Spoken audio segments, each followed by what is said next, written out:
the weight on my shoulders. I feel the sky come down on me, and I can't hold it much longer. Gotta let go so I can be free.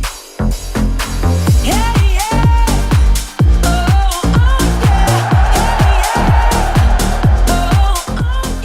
I'm not ready. Don't start yet. Ah, damn. Dude, some of the people listening on the podcast, because I will say numbers have been very strong on FT Live on the pod, so we appreciate everyone listening audio-wise. We are live every damn day on YouTube, so what's up to the fam that's in the YouTube chat right now? Kratzy's here. Brock Holt is back. What's up, Brockstar? You know what that tells me? People don't want to see our faces. They just want to. they just want to listen. So there's a lot of that going on right now. So we appreciate everyone that's looking at our faces. Other faces that you get to look at today: Paul Sewald, Seattle Mariners super reliever, will be joining us. A nice little tweet shout out from him today too, that he's going to be joining the show, telling everyone 1:25 Eastern time if you're with us live, and then Vinny Rottino. I'll let you handle that, Kratzy. Is that one of your boys? It's not one of my boys, but it's definitely a grinder. Like, I hope our last guest comes on. I won't say who it is in case their schedule gets changed, but crossing our fingers. Like, anytime we can get a grinder on, and I'll go through at some point on this show what a real grinder truly is. And not everybody makes the grinder. Not everybody makes the grinder club. I'm not in it. It's a tough club to be in. I feel like I was in it early in my career, and towards the end, I got out of it. I think it's a hard club to stay in. I'll do some research. You can be an alumni of the Grinder Club, but I'll research you to make sure you can be in the Grinder Club. Mm-hmm. Oh, I'm sure it's probably some type of, like, what is it, like at bats or games played in the minor leagues or something? It's like WAR. It's a really tough formula. It's like WAR. It's like a combination of your signing bonus, the years you spent at certain levels. How many miles you were on a coach bus? Coach bus, but also, hey, some early morning flights in the PCL advances some of that too. You know, if you played in Rochester, that's an extra grinder point. So as a alumni, I love how you add Rochester, because that's one of my least favorite places ever. Yeah, only one person ever hit well there, and it was Chris Colabello, and he was just mashing balls, Oppo Taco. But he was a grinder before, because he was in the real bushes. He was in indie ball. That's extra grinder. But we'll get into the grinderness. Adam Jones, not a grinder. He was called up at like 12. Not a grinder. AJ Pierzynski did spend some time in the minors, but not a grinder anymore, because he's out golfing with Larry Walker and all kinds of famous people right now. Not a grinder anymore. Sorry, AJ. We miss you, though. See you back on Monday. He was never a grinder. Never a grinder, no. But I heard he's wearing the merch today. By the way, foulterritoryshow.com. Go to shop on that page, or just foulterritorysshop.com. I'm done with the shameless plugs. Let's jump right into Charge of the Mound so we can get into some work before we bring on Paul Sewald. Shohei Ohtani is a unicorn. Every single game that he appears in, but especially the ones that he pitches in, are special, and everyone's turning to them. And there's a storyline, even when he's pitching a little shitty, like he did yesterday, Brock. I mean, he gave up his first 2 homers of the season. He had a 36-pitch fourth inning, gave up 5 runs. And I love, he's a good quote if you can get him. He doesn't do many interviews, but I love how he talked about the situation. He was like, yeah, it was a little too passive with the lead in the 4th inning. Like, yeah, I was chilling, cruise control, whatever. Although he did say his first 3 innings were maybe the best 3 innings that he's had so far this season. And the best quote, too, was from Phil Nevin, his skipper, who said, those 3 innings, he was dominating. It was the best 3 innings I've seen in a long time. I'll be honest, after the 3rd inning, and I'll just add this little part to it, he was perfect through those first 3 with 5 Ks. After you had the single and the double, it started entering my mind. This is back to Nevin. And almost a perfect game and a cycle. You're thinking those things every time he's out there. It's not out of the realm. You've pitched before, though, Brock, so you could have pulled it off in life.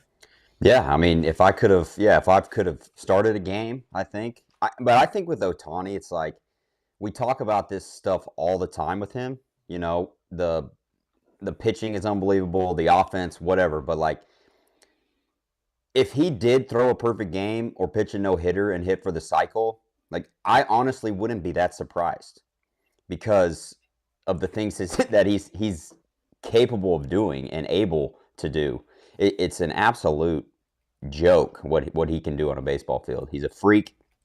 We are all lucky to get to watch him play. And I mean, that would have been yesterday. That would have been awesome. I saw the replay of the home run where the announcer thought he hit it out of the stadium, and the guy caught it on the warning track. But like I said, if that were to happen, it wouldn't surprise me one bit, and I don't think anybody else would be surprised by it either. Every single show we talk about, well, we probably talk about the Angels at some point, Shohei, what he can do, but we talk about injuries. And Brock can attest to this, and everybody that's ever played a sport can attest, like, you're not 100% every day. So, like, on the days when you see Shohei do something or come so close to something like this, you're like, is this like 100% Shohei? Like, this guy's out here, and the misses that he had in that third inning or fourth inning, it was crazy. You don't see him miss by that much pitching, but like he's that much better because you don't play at 100%. And if there's days when he's 100% and this is what's capable, I mean, I gotta check with Bet MGM to see exactly what the what would the hey, I think he's gonna throw a no-hitter and a hit for the cycle. What is that paying out at? Well, not probably as crazy as you think, because it's possible. I mean, because you watched him yesterday, and you're like, it is possible. He has a 1.85 ERA after giving up a 5 spot in the fourth inning yesterday, and his OPS is 877. I mean, even if you just separated him into two categories, just his hitting or just his pitching, he still might win MVP. Just as a hitter alone, he's got a chance if he keeps up this kind of production. I mean, he's better than last year right now. His pace, because last year he really picked up the pace, and I think he's learning how to pitch a lot more in the big leagues and just mix up what he's got, right? You're seeing a lot more of that. A lot of times in the past, you could just go fastball splitter and have a day, and now he's got the sweeper action that he uses a lot more, and he's just become this full package with tons of pitches. He's calling them without looking on his little controller on his pitch comm, and then at the plate, he wasn't as good last year as he was the year before. Well, he looks more like the 2021 version of Shohei Ohtani at the dish, which is a scary thing. And yes, he didn't get the cycle. He came up short there, a homer short of the cycle. He had single, double, triple his first 3 hits of that game yesterday. I mean, I just think you're in a position here where it's going to be hard for anybody to make a case for MVP if he stays on the field besides Ohtani. Like, he's going to run away with this shit if he keeps this up. Brock, how at what point were you like, I don't know what order you hit your cycles in, multiple cycles. At what point were you like, ooh, bro, I got it? Because so many people, the other day, one of our kids on our team, he was a triple short of the cycle, and I took him out of the game because we were beating the team, and he goes, dude, I'm a triple short of the cycle. I'm like, no, you've just had a really good day. Yeah. Like, I think obviously whenever you have 3 of them, you think about it. I think my first one, I needed the triple to hit for the cycle. We were at Fenway Park, so it's not easy to hit a triple there unless you hit it in the triangle. Right. And I just so happened, I think it was a 1-0 fastball. I hit it, headed towards the triangle. So I think once I hit that ball and I was running the bases, I was like, okay, now I think I have it. Just don't trip over first base or second base, and you've got it. And then the one in New York, I needed a home run, and it was a postseason game, so we were winning by a lot. So I was just kind of joking around with the team, and I was like, hey, get me up. I'm 4th up this inning. I need a homer for the cycle. I was just messing around. I'm not going to hit a home run. Are you kidding me? But we were at Yankee Stadium, so I was like, hey, it could happen. Position player was pitching. Austin Romine was pitching. So I was like, you know what? I'm going to try to hit a home run. And, fortunately I was able to do it. But I don't think you think about it until you're, a hit away. But, I mean, Ohtani needing a home run is like, that's like me needing a single, right? But, I mean, unbelievable. Like, he is so much fun to watch. And, like I said, we're all very fortunate that we're getting to see what we're getting to see as baseball fans. There's nobody like him. So nobody. And he gave up his first 2 home runs of the season in the outing, and the Angels win. They won by a run. It was tight with the A's. I'm still not super high on the Angels in general, but that's another story. We don't have time to shit on them every day. But That's Brent the daily. Rooker, yeah, it's a daily. Brent Rooker and Shea Langoliers hit home runs and now have great stories for the grandkids. Great stories for the grandkids. Brent Rooker is smashing. He's He is. smashing right now. Brent And I Rooker, love- hey, and I he's a love war stick. Langoliers. He swings war stick. There you go. Oh. War stick snowboard. That's what I do now. I don't get the wood bats. I get the snowboards and the golf hats. I'm Well, sure that- you're elite at it as well. And by the way, on the topic of grinder, before our next topic, I wanted to make sure that it was official before I said it, because I did mention it yesterday. Maybe the ultimate grinder joining us in 1 hour.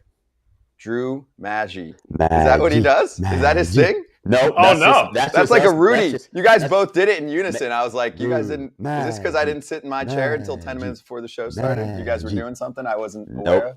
No, we're just excited to have Maggi on the show. I am too. Yeah, it's going to be great. And you're going to get a different side of Drew Maggi than the on-field stuff. We'll get really deep into what it's been like for him over the last 13 seasons in the minors before getting called up this year and actually getting to play now in the show. He started yesterday. So next up, I'm not wearing a hat as usual. You guys are. But the thing is, your hats are a pretty normal size. The Atlanta Braves like to celebrate. Well, yeah, you're right. I guess the Atlanta Braves like to celebrate with my a hat. Kratz hat. Yeah. Yeah, and they celebrate with my hat. I used to tell people, yeah, that's Here the it is. size. There If it you're is. watching. That's my size hat right there. It's they just weird. put it on, so it's actually a homage to me. And I used to tell people that when I threw my helmet down after I got pissed and it landed upside down, like kids would walk by and like throw trash in it. They're just like, "Where do I put my gum, Mom?" And they're like, "There's a trash can." I was like, "No, it's my helmet." What size? Dude. What size is your head? 5'8".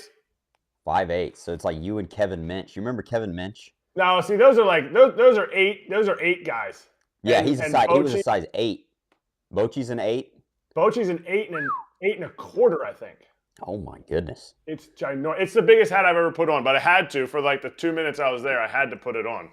But back to the whole no hat, like take away the fun. New era. Come on, man. Like I get it. You pay a lot of money, but like they're not getting that much pub. It's just fun. It's a fun. I think the creator, isn't he from Atlanta? Well, here's the most important thing. I don't know. So the Braves are wearing a big ass hat when they celebrate in the dugout. Everyone's got cool home run celebrations. New Era called, complained. Obviously, the league's going to oblige because it's all about money. I get it. Wait, isn't there not the easiest solution on the planet here, Brock? Why doesn't New Era just make big ass hats, give them to the Braves, and sell them? I doubt that it's proprietary from whichever company is putting this shit together. Why is this even an issue right now? I mean, my question would be, how much money is New Era losing because the Atlanta Braves are wearing a non-New Era big hat? You know, probably $0. Like, who cares? Like, Yeah, if I you don't want, think it's the same market. I don't think anybody's, I don't think anybody's losing money here. I think it's just a fun thing the Braves are doing. Like, yeah, New Era, make a big Braves hat and put a big New Era stamp on the side. Problem solved. It'd be like Franklin going, no more foam fingers, no more of these foam fingers in the stadium because we do batting gloves and these foam fingers are a fake batting glove, so we're the sponsor. Yeah. Oh, and the business. I wish I remember who the business was because it was one of the guys on the Commanders.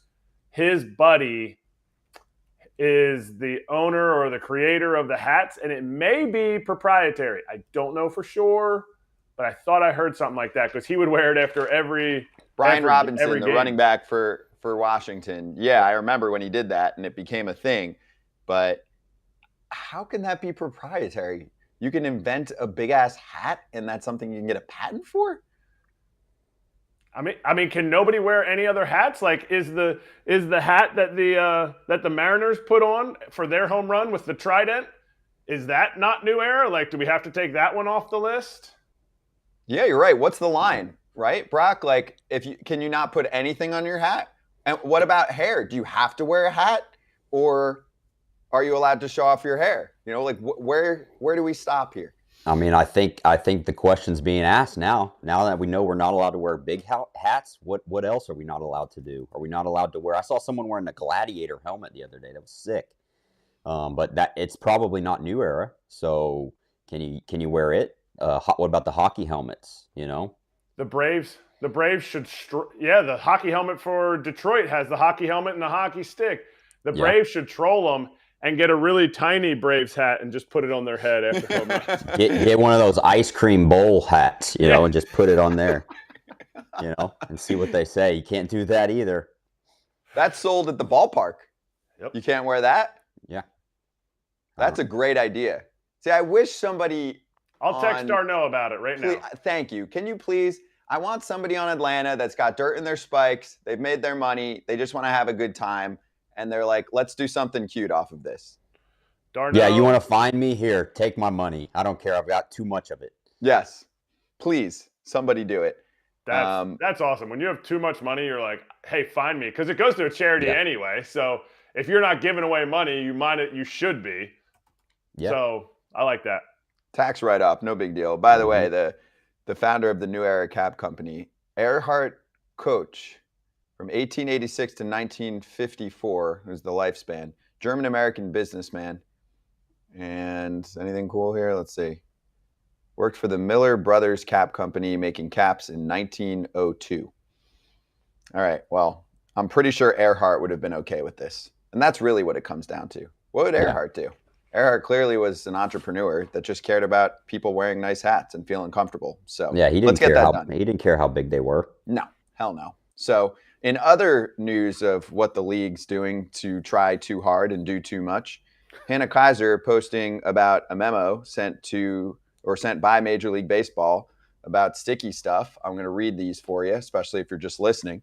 MLB sent another memo to teams today, reiterating the rules around sticky stuff, reminding players that, quote, pitchers who choose to use the approved rosin are responsible for ensuring their use of rosin does not violate the playing rules.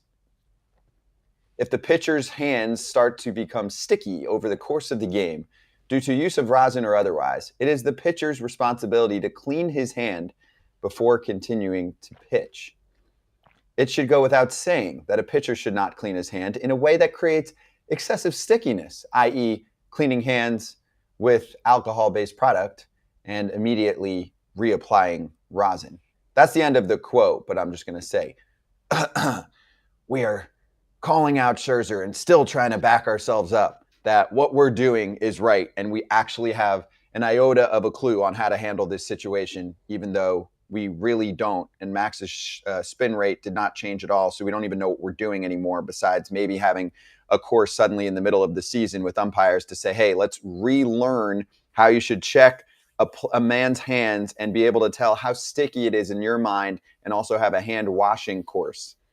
Kratz, you have a baseball. What are you doing? I'm just trying to figure out how sticky I can get this if I add some of the stickiness that I have. Like, are we serious? Like, so basically you're not supposed to wash your hand to make it stickier, yet we don't know exactly what that level of stickiness is when you're using a product that's given to you. And you don't have to reteach all the umpires. It's just one umpire. Like, it's Phil Cousy. He's the guy, and it just feels like they came out with this to be like, hey, you remember how we got him? You know, we're just standing by what we said before in a really vague way, but we're standing by it. It's like the Office Space from the movie Office Space. Did you get the memo? Did you get the TPS reports? That guy's like Manfred, the boss in Office Space. Hey, Max, just swinging by, making sure you. We're gonna need you to come in. And we're gonna need you to miss 10 games because we're clueless on this situation. That memo's new. They just came out. It's a reminder. Yeah, they do a lot of reminder memos to be like, we're sticking by the rules we have, and we don't know what we're doing, but we're just gonna send this out again. Well, I remember getting memos on my locker chair throughout the year, and I would just take it right to the trash can and throw it away. But that memo is directly written towards what happened with Max Scherzer. So they're basically just saying, hey, look, Max did this and he got suspended for it. So don't do that. But like, they want you to wash your hands. The only way you can get stick off your hands is by using an alcohol-based product. And now you can't do that. So if your hands are sticky, how are you going to get it off? Because it's not coming off with just soap and water. So I'm a little confused by that, but man, Max is just taking this one. So, you know, it's tough to watch. My thing is, and I hope our league official comes on at some point, and they don't have meetings every day from 1 to 3 o'clock that they keep missing our show. But I want an explanation. Like, what do you do? Like, if you get caught for something and like they're sitting there going, oh, I know you did something. It is totally you manipulate. Okay, what did I manipulate it with? And how do I not manipulate it? Like, he came out and he said he used alcohol on it. And then David Cohn, 2 days later, and anybody that's ever used alcohol and rosin knows it's going to get stickier. So he was supposed to clean it off. You can't take soap and water to clean it off. So he took the only thing to take it off, but had he not cleaned it off, he still would have gotten popped. He still would have gotten to 10 games. So, like, there needs to be just answer. Just answers. That's it. I'm not saying they're wrong. I'm just saying need answers. I'm saying it's pretty easy. I feel like if your spin rate doesn't gradually or exponentially increase, you're fine. But if we're going, you know, I don't know what the RPMs are, but if it's a ridiculous increase in RPMs, okay, there's from what you're normally doing, you're using something. And that's that's as simple as it gets. It's like if you're using if your hand's super sticky with rosin and whatever, but your spin rates are the same as they normally are, it's fine. Like, as a hitter, that doesn't bother us. What bothers us as a hitter is whenever your spin rates are way higher than they're supposed to be, and the ball is doing something that it's not supposed to do. That makes it impossible to hit. So if we're talking about sticky stuff, like, your hand can be as sticky as you want it to be. But if the spin rates are the same and it's not affecting the ball flight, it doesn't matter. Well, Max Scherzer returns on Monday. We have a special guest who's going to join us Monday to give us more on the science of how Max can stay on the field, because it's like Max against the league right now. Let's bring in our next guest. Back at it, Paul Sewald from the Seattle Mariners, super reliever, joining us. Paul, great to see you, man. Got to bring you right in to this conversation just because we haven't spoken to you since. And I'm very curious to get a veteran's take here that's in the game. We had Max on 2 days before that situation. He literally called it out on the show. He was like, this is going to be a problem. He's like, it just doesn't make sense. He was talking about Herman from the weekend. And then 2 days later, he runs into the same issue. So how you doing, bud? Well, I'm careful to what I say because Max comes on and then his next time out, we have this problem. I was kind of listening to you guys. They're watching.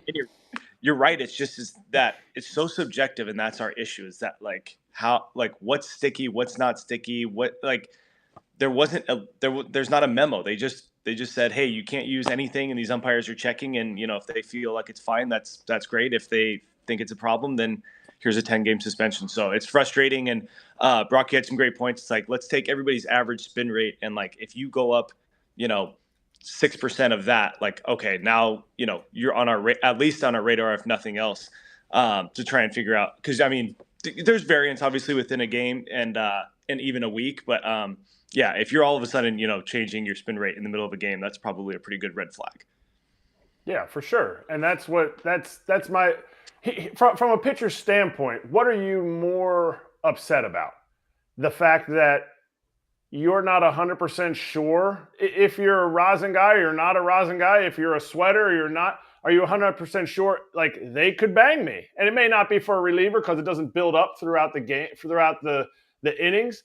Or is it the fact that, oh, hey, if we do catch you, we're just going to have one of my buddies be the one that judges whether or not you were right or wrong, who we pay their check for? Which bothers you more? Yeah, probably the latter. It just feels like you know, they're not out to get us. Obviously, I really feel that way, but it's like, it's just a really difficult situation for them. And, they were put in this position, and, you can tell the umpires aren't really sure what they're supposed to be doing. And, they're doing the best they can. And if they feel like it's too much, then that's the way it goes. But, the difference between Herman having to go in and clean up and then come out, and then Scherzer's like, nah, actually that wasn't clean enough, you're gone. Brock had a great point. It has to be alcohol to clean that. Back when we were allowed to do stuff, you had to clean it off with alcohol, like rubbing alcohol after the game, just to make sure you could get it off. So unless you're going to go up there and do that in between innings, I don't really know what you're going to do. And like you said, if you touch that, and like David Cohn did on Sunday Night Baseball, you do that, and then you touch the rosin, and then you're even stickier. So it's really difficult, and hopefully this, especially with somebody as big as Max Scherzer, we can kind of maybe figure out exactly what our guidelines are really going to be. Well, yeah, to kind of go off of that, I mean, like you said, Max washes his hands like they told him to with alcohol. It's like he's not going to just go back out and not reapply rosin, so it's going to make it stickier. But like, I want to know, as a pitcher, like what are your thoughts on having like a universal, coming up with something to where there's a universal ball, stickiness ball, whatever. I mean, whenever I was still playing, that's something that we talked about. I mean, it seems fairly simple, but I don't know if it's possible, but it seems like an obvious thing to do. It is possible. They do it in Japan. They have a tacky ball that comes out of aluminum foil, and it's ready. Like, you don't need, like, people wouldn't have even needed sticky stuff at that point. They just, at some point, it's like, I just need, like, to be able to hold the ball in this 40-degree windy weather in April. And if you got a ball that was the same tackiness on every single ball, you wouldn't, like, no one would even flirt with the rules. That's kind of the problem. And then, it's funny, Major League Baseball officials came. We had an official come in 2021 kind of show us, like, hey, these are a couple balls we're, like, looking at. And then I get to the season last year, and it's like, where are those balls? Like, you just showed me that we can use those balls. Let's use those. So it can be done. I don't know if it's an expense thing that Major League Baseball is trying to fix, or what the problem is. But there are baseballs that you can essentially pre-tack to a certain degree, and that, like, you're not going to get added spin rate, but it's just as easier to control, and then we'll just go from there. But but they do it in MPB, so I'm pretty sure we could figure it out in America. Expense thing's not a problem. The league's rich as hell. They're fine. We all know that. Okay, we've got billionaires left and right. So that's why I'm just trying to figure out. My last part on this is, if they can figure it out in Japan and they have a baseball, why don't we just go on Amazon, go to quantity, and press 30,000 and do the same order? Because they are testing out a baseball, and a story just came out the other day in AA, and apparently the guys are hating it in the Southern League. They said. It's talked about every day in the locker room. There was a great article by Sam Blum in The Athletic, and they said someone's going to get hurt. Sometimes they can't throw strikes with it. It just, there's all kinds of inconsistencies going on. Yeah, I just saw that, where hit batmen are up like 4 or 5 times what they normally are. It's like, okay, well, that's definitely not the ball we need. No, I get it, Scott. Like, we can figure that out. Let's get the same balls that they're getting in Japan and just get them over here. I don't understand. I really don't. It should be easy. We're making it hard. Well, it's got to. It's got to be. Talking about Japan. Go ahead, Crafty. If you want to still talk about the ball, Brock, you can totally. I didn't have a ball. I didn't have a ball question.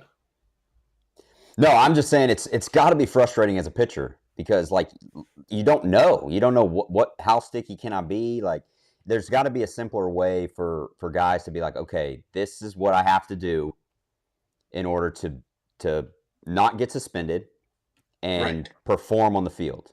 Like, I've got to be able to perform. I've got to be able to throw my pitches, but I don't want to have in the back of my mind that I might get suspended because my hand is too sticky, according to someone else who's touching my hand. Yeah.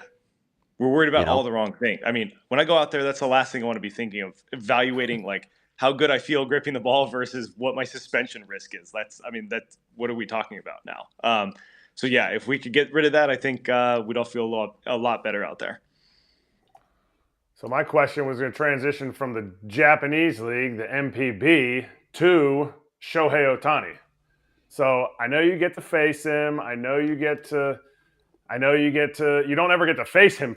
You just get to pitch against him.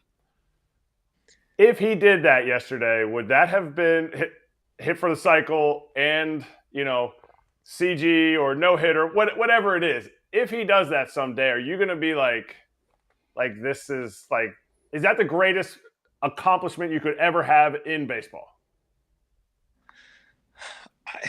I mean, it's hard to argue. It would be hard to argue that you could do any better than that. I mean, to pitch and hit for the cycle, or to, get a single and also throw a no-hitter. I mean, it's just crazy. Those feats alone, if that's all you focus on, are already incredible. He's doing them both, and it's like I don't even know how he finds enough time in the day. Like the rest of us are trying to figure out how, to make sure we throw strikes 24 hours a day, and I don't know how he figures out how to hit as well as he does, as well as throw as well as he does. It's he must not sleep at all. That's all I can come up with. Paul, what do your teammates say about him when you're playing him? Do they go, "Oh shit, we got Ohtani"?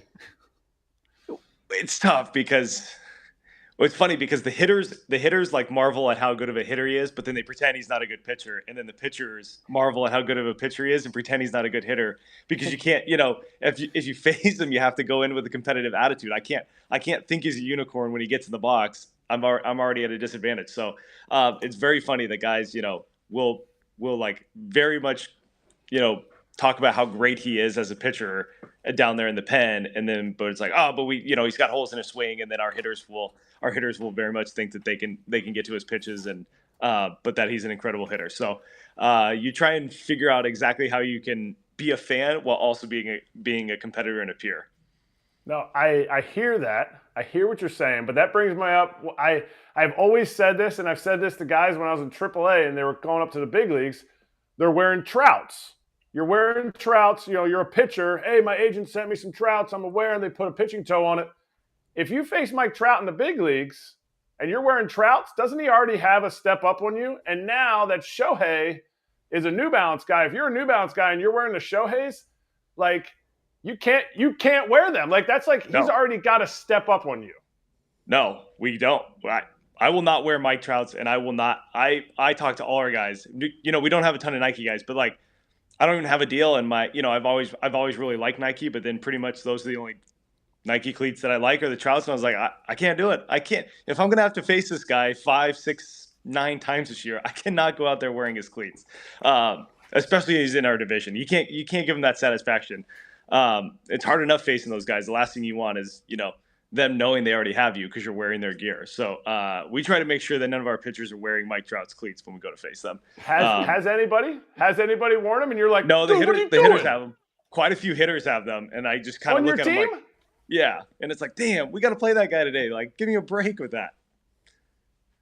Don't like that's the first thing Mike looks at whenever he steps in the box. Like, okay, I would. This guy, he's wearing my cleats.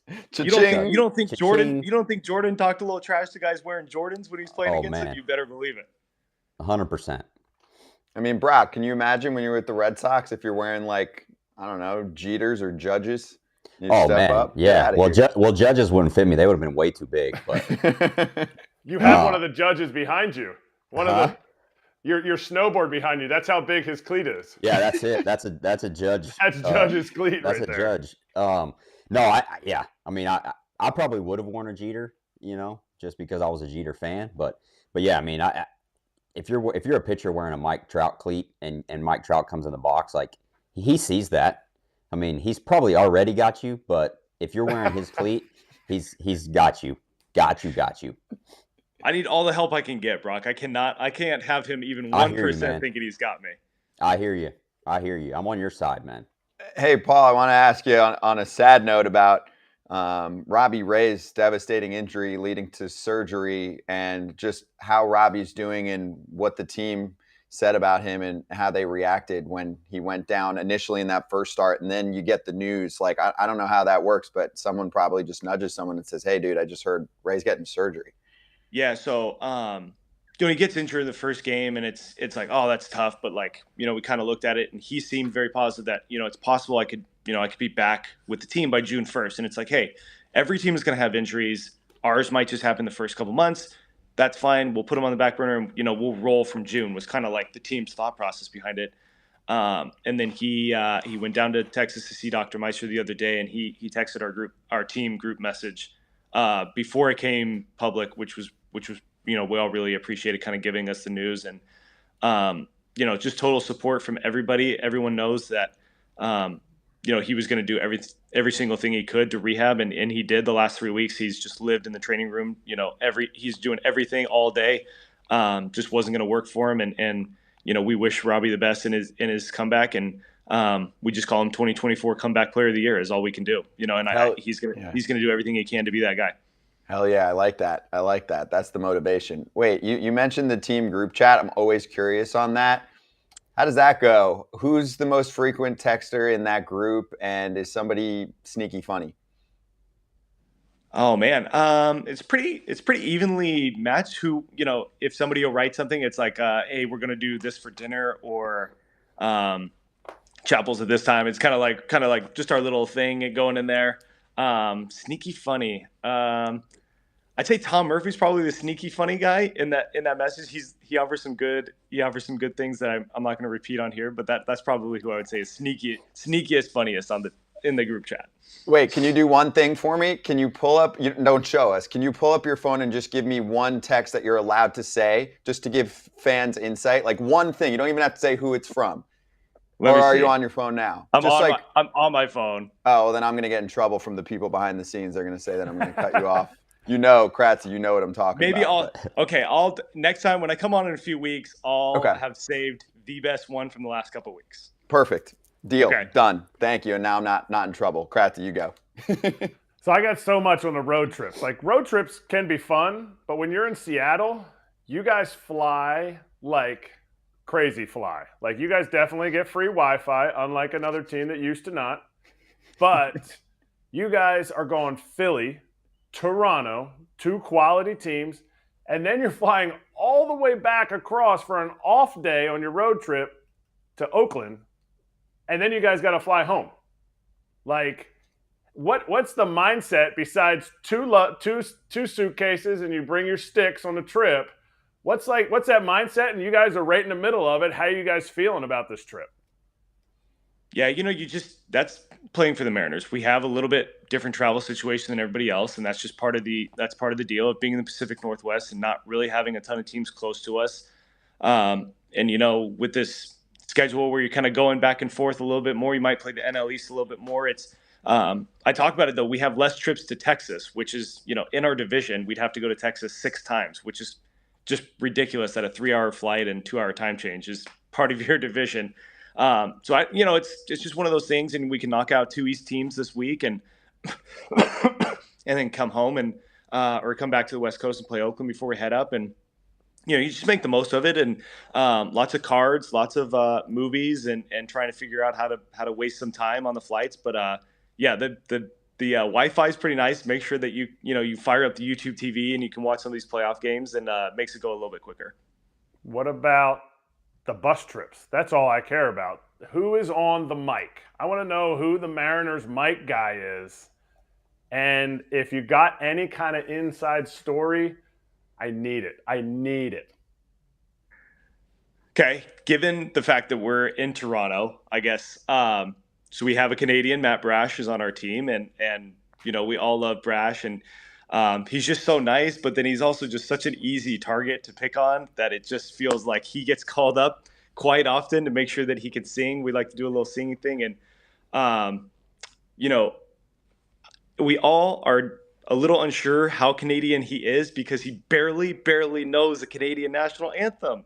We made him sing it again yesterday, and he barely knows the words, and I don't understand how you can not know your own country's national anthem. And this is obviously our 3rd trip here in the last 2 years, and it's like we've given you multiple chances to make sure you can sing it, Brash, and he never nails it. So it's extremely frustrating. He's got to work on it. Yeah, the Canadian national anthem is the best one. Like I can sing it better than our own, right? I agree. It takes less musical skill to be able to sing theirs. I think it's a lot easier than ours, and he doesn't even have that kind of skill. Yeah, and I want to ask about we just saw the City Connect, the Seattle City Connects. I like the top half, not a fan of the bottom half, but they beat the hell out of the Texas Rangers, who just debuted theirs. I want to get your thoughts on them. Do you like the City Connect thing? Do you like your unis? I want you to be honest. Yeah. Just get your take on these. I think overall, I think the City Connect jerseys are really, really cool. I think they're totally like off-brand of what everyone's normal uniforms are. I think that's kind of a cool concept.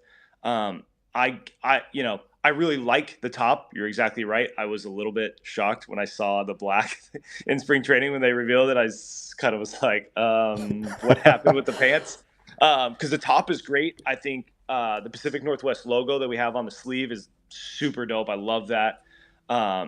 I think I really like the jersey. I was a little bit disappointed that I think Nike went a little like safe with the like baseball in Seattle. I feel like we have just so much going on in that city between Pike Place, environmental health there, Mount Rainier, our Pacific Northwest. Like I really thought we could have expanded a little bit more, and they kind of just stayed safe with baseball in Seattle. But that's totally up to them. And you're going to be getting a new one, every 4 or 5 years. So maybe the one that they give Seattle in 4 or 5 years, and what is that, 2028 or whatever, is going to be a little bit more, centralized to the city. It kind of felt like it's just very baseball and not Seattle City connected, but that's just my personal opinion. But I really love the jersey. I think it's super cool.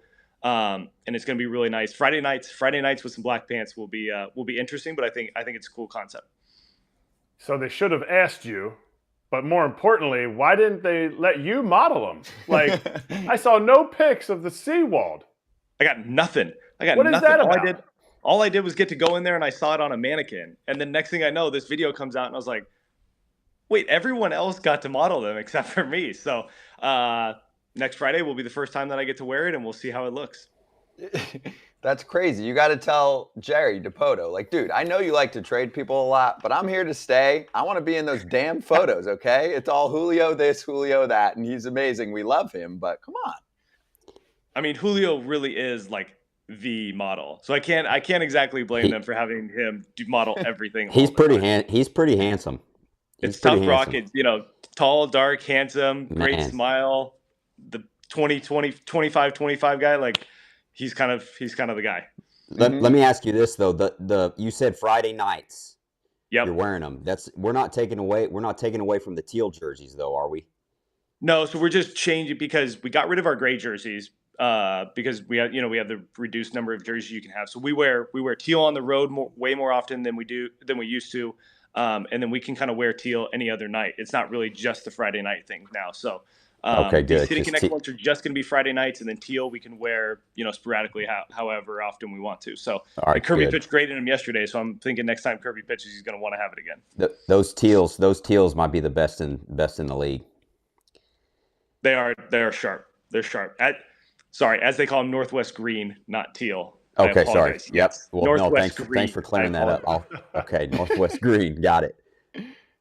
Hey, I saw you recently retweeting Colin Cowherd, who said Moneyball's a great movie, not just a great sports movie. Love everything about it. Super random. And also super random from Colin because he's not a huge baseball guy. But anyway, you retweeted that. So why do you like the movie, and what do you think about the A's moving to Vegas, and they'll be like, I guess, casino ball now or something? Yeah, well, first of all, I just like the movie as like somebody just watching a movie, not necessarily a baseball fan. I thought they did a really nice job on that. And then, the book by Michael Lewis is just a really good book. And the guy Jonah Hill plays, Paul DePodesta, was the one who drafted me to in New York. And so I have a little bit of sentimental feeling behind that as well. And Sandy Alderson was part of that group. And so a little bit of that is, where I came from in New York. And so I just really liked, and that's how the game is today. That was kind of the beginning of it. And, now I can't go an hour at the field without talking some sort of analytics. And I think that's why our game is so great. So I think there's a little bit of sentimental value between that, but also just, I think the movie's great. And I love Colin, and, I was very surprised that he had a baseball tweet. Exactly. Vegas baseball is, it should be interesting. It would be very nice to kind of finish my career at home. I think that would be pretty cool. And it would be nice little maybe last year play at home in front of the home crowd. I think that'd be pretty fun. I got to play in AAA, but as we all know, Cashman Field was not necessarily a major league stadium, so it would be pretty fun to kind of finish my career in Vegas. So if they come up with a movie, the Vegas A's, who would play Paul Sewald, the veteran coming in for his last year ever, the new franchise winning the World Series? Man, ooh, that's tough. That's tough. Billy Beane picked Brad Pitt, so you can be super arrogant and completely out of your league. I kind of like that. I guess if I'm going to do that, then I would like to pick Ryan Gosling to play me. You know what I mean? If we're going to go that far, I might as well really reach for the stars. Is he athletic enough? Well, I'm not that athletic, so I think Ryan could pull it off. You could pick Julio Rodriguez. Ooh, I would love Julio. Julio Rodriguez could play. That'd be even better. I think Paul looks like Jude Law. You know Jude Law, the actor? Jude Law. I could go for that. That'd be okay with me. Yeah. Can you do the English accent, like an American accent? I don't know. I haven't seen Jude in a movie in a while, but Jude Law look, I think he's got. Paul's got a Vegas accent, so anybody can do a Vegas accent. It's the no accent. Amazing. It's a Vegas accent. I can hear it. Brock was saying he could hear it too. Paul, last thing before you jump. So we wanted to make sure we gave you a couple minutes here to just explain what you've got going on the charity side. Sewald Strikeout for Kids, and I know you guys have raised a lot and you're doing a lot at the moment, and it's tied to your strikeouts, which makes it very easy for anyone, not just Mariners fans, to root for you on the mound. So can you just give us the lowdown? Yeah, I appreciate it. So August 12th, 2021, my wife and I had our daughter, Chloe, and, we just got to this point that we finally became parents, and we went through that and tried to figure out exactly how we were going to manage parenthood. And we are just so fortunate that, money's not an issue, and we have all the resources that we possibly can with extra grandparents and that sort of thing. And just realize how difficult it is to raise a child, even when you have everything, and just wanted to try and figure out how we could help people that don't have the resources that we have. And we landed on an organization called Eastside Baby Corner last year. They're in the Puget Sound area, and it was everything we wanted. They're the best at getting formula, diapers, getting car seats installed in cars. It's anyone who's had to try and install a car seat in the last 5 years understands how big of a challenge that is. And they get clothing, everything. It's a well-oiled machine. It's perfect. Wednesdays, they stock everything up. Thursdays, it's out the door, and it's making sure it gets to the people that need it here in the Puget Sound area.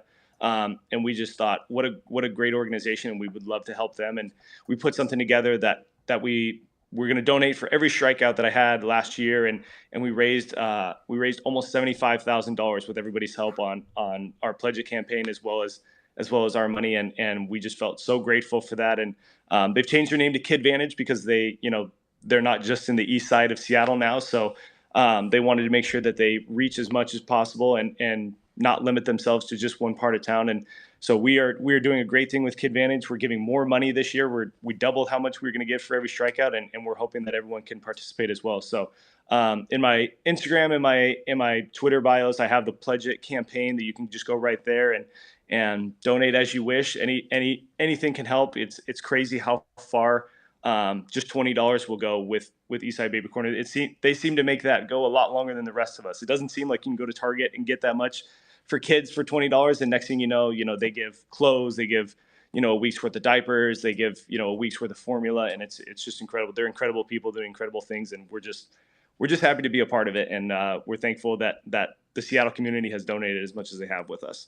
That's awesome, and thank you for doing that too. And we'll make sure we get that all up on our socials as well. Awesome. And if it's smart, Kratzy, it's tied to strikeouts because the dude's double-digit Ks per nine for 3 consecutive years here now. Basically 4 because 2020 was a wash season. So it's smart. It's the right stat to tie it to for you, Paul. Appreciate it. Yeah, and we like to feel like it's a win-win-win. The more people I strike out, the more money we donate, and the more kids that get the benefit of it. And so the Seattle community has supported us, and we're excited. So I'm going out there trying to punch tickets, and it works for everybody. We get more wins as a team, and we give more money away. Hell yeah.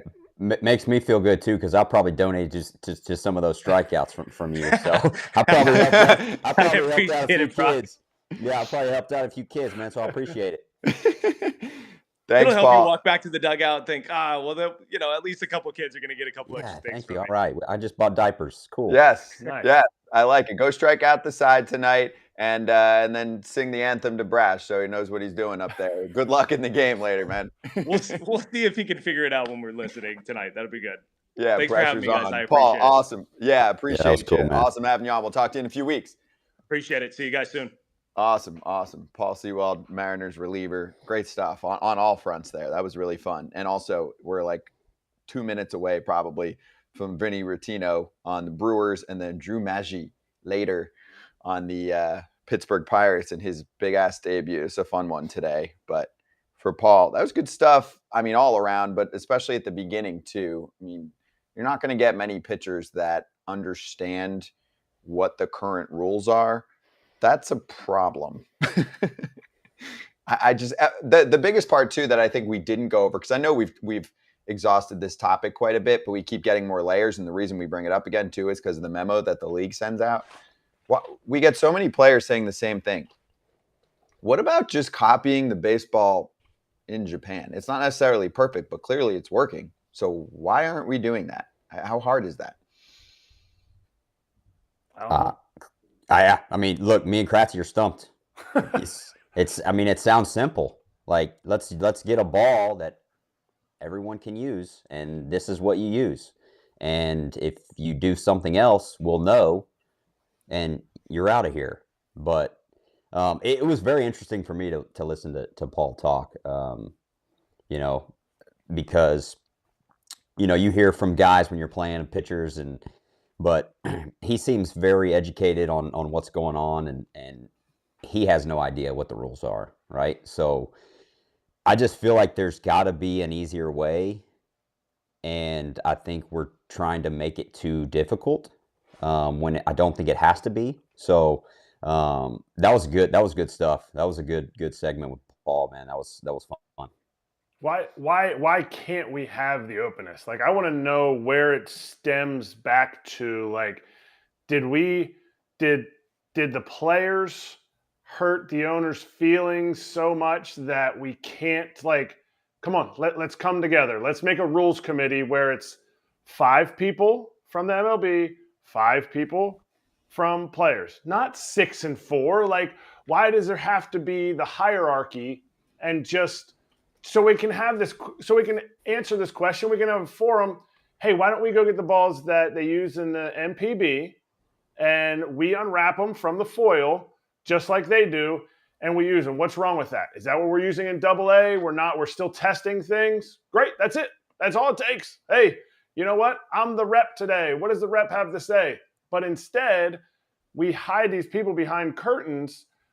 Well, we'll just wait. And if the players don't like it, then we'll just implement our own rule in our due time, or in a half a year, or in a year, we'll just implement it ourselves. Let's just talk. Let's talk it out, because players have, even like Paul said about the uniforms.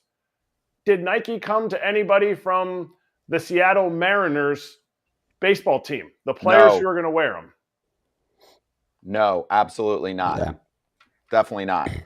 And then the entire world says no dark pants. The entire world. You want to bring the world together? They're like, no on those pants. Well, on the tops. Everybody said no in unison. Plus, we know hot Friday night, and it's like, oh, here we go. Dark pants with the dark top, which takes away from the pop of the top. Not the move. Pop Nobody a top would approve again. Yeah, Pop. I'm out on the dark pants, man. I'm out on them. I don't get it. Before we get to Vinny, a slight injury news, and we don't always go over every little tweak, but it's Aaron Judge, and he left yesterday's game with hip soreness in the 4th inning. There could be an intern curse here, because Brock, yesterday we played Take It or Leave It, where we just go over a ton of topics, and the, in our opinion, dumbest one was Aaron Judge is going to hit at least 35 homers. And we were like, duh, take it. That was the easy one. Like the question on Pete Alonso was 50 plus. And we had other things like, oh, is this team going to make the playoffs? But we were like, 35 for Judge? Duh. Yeah. And then, I mean, of course, seems he gets pretty hurt. easy, right? Yeah, unless he doesn't stay on the field. So he got hurt. Hopefully. The day before, he hurt his hand, too. And you saw on the strikeout, one of his strikeouts yesterday, he was kind of doing one of these. So, hey, you're going to go through that shit during the season. But that's the biggest, what if with Aaron Judge is just he hasn't been on the field consistently in his career. And when he is on the field, he's a historically great player. So what are we looking at here? Was this the hand? That was the slide on the hand? That's a slide on the hand. I mean, obviously we're hoping Aaron Judge is just out a couple days. That's a big body, man, to scorpion like that. And you talk about hip, he could have landed on that hip on that slide and bruised it a little bit. And then you go to Texas and you're on the turf. So that could be the issue. You saw him shaking his hand. Hopefully it's minor. Just playing against Aaron, he seems like a gamer. He's going to try and be out there if he can be out there. Hoping it's not too serious, and he's back out there because the Yankees need him. New York needs him. Major League Baseball needs him. So sending positive vibes his way and hoping he's all right. I have a theory that when you fall in real life, not talking about Aaron Judge, when you fall, you can tell how old you are. Because if you fall and you're young, people are like, ah. But if you fall and you're old, people are like, oh no, we got to pick you up. So now I think the theory is based on the scorpion.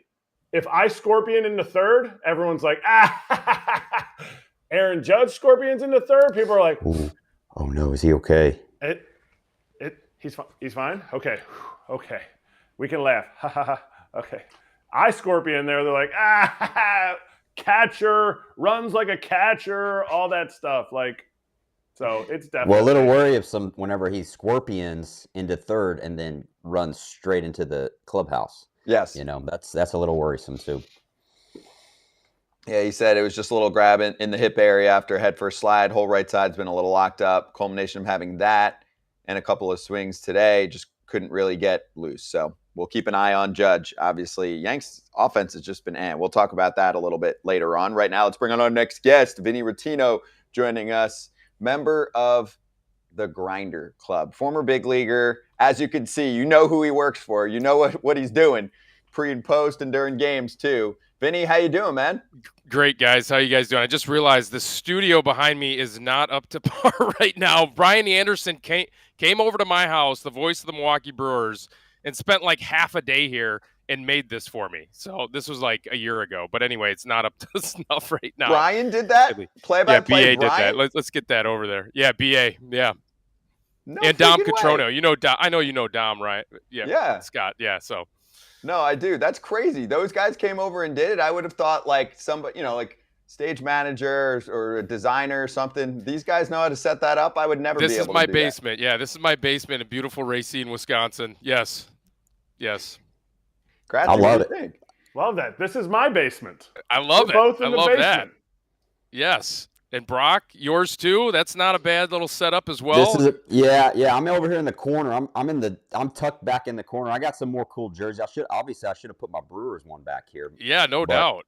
But I got to show off the Butterfield, man. He's my favorite of all time. So but you need more, Brock. You need more behind. You need to invite Brian Anderson over. I'll move the set around every time I host. I've got jerseys hanging up all over the place, but Butterfield, he's in prime position. Oh, look at that, I'm pointing the wrong side. He's in prime position right by the TV. So whenever I'm watching TV, I can just look over and think about Butter. Nice. He's going to start getting royalties on that. Hey, Vinny, before we get into some Brewers talk, which team that you played for did you associate with the most? And I have a follow-up here.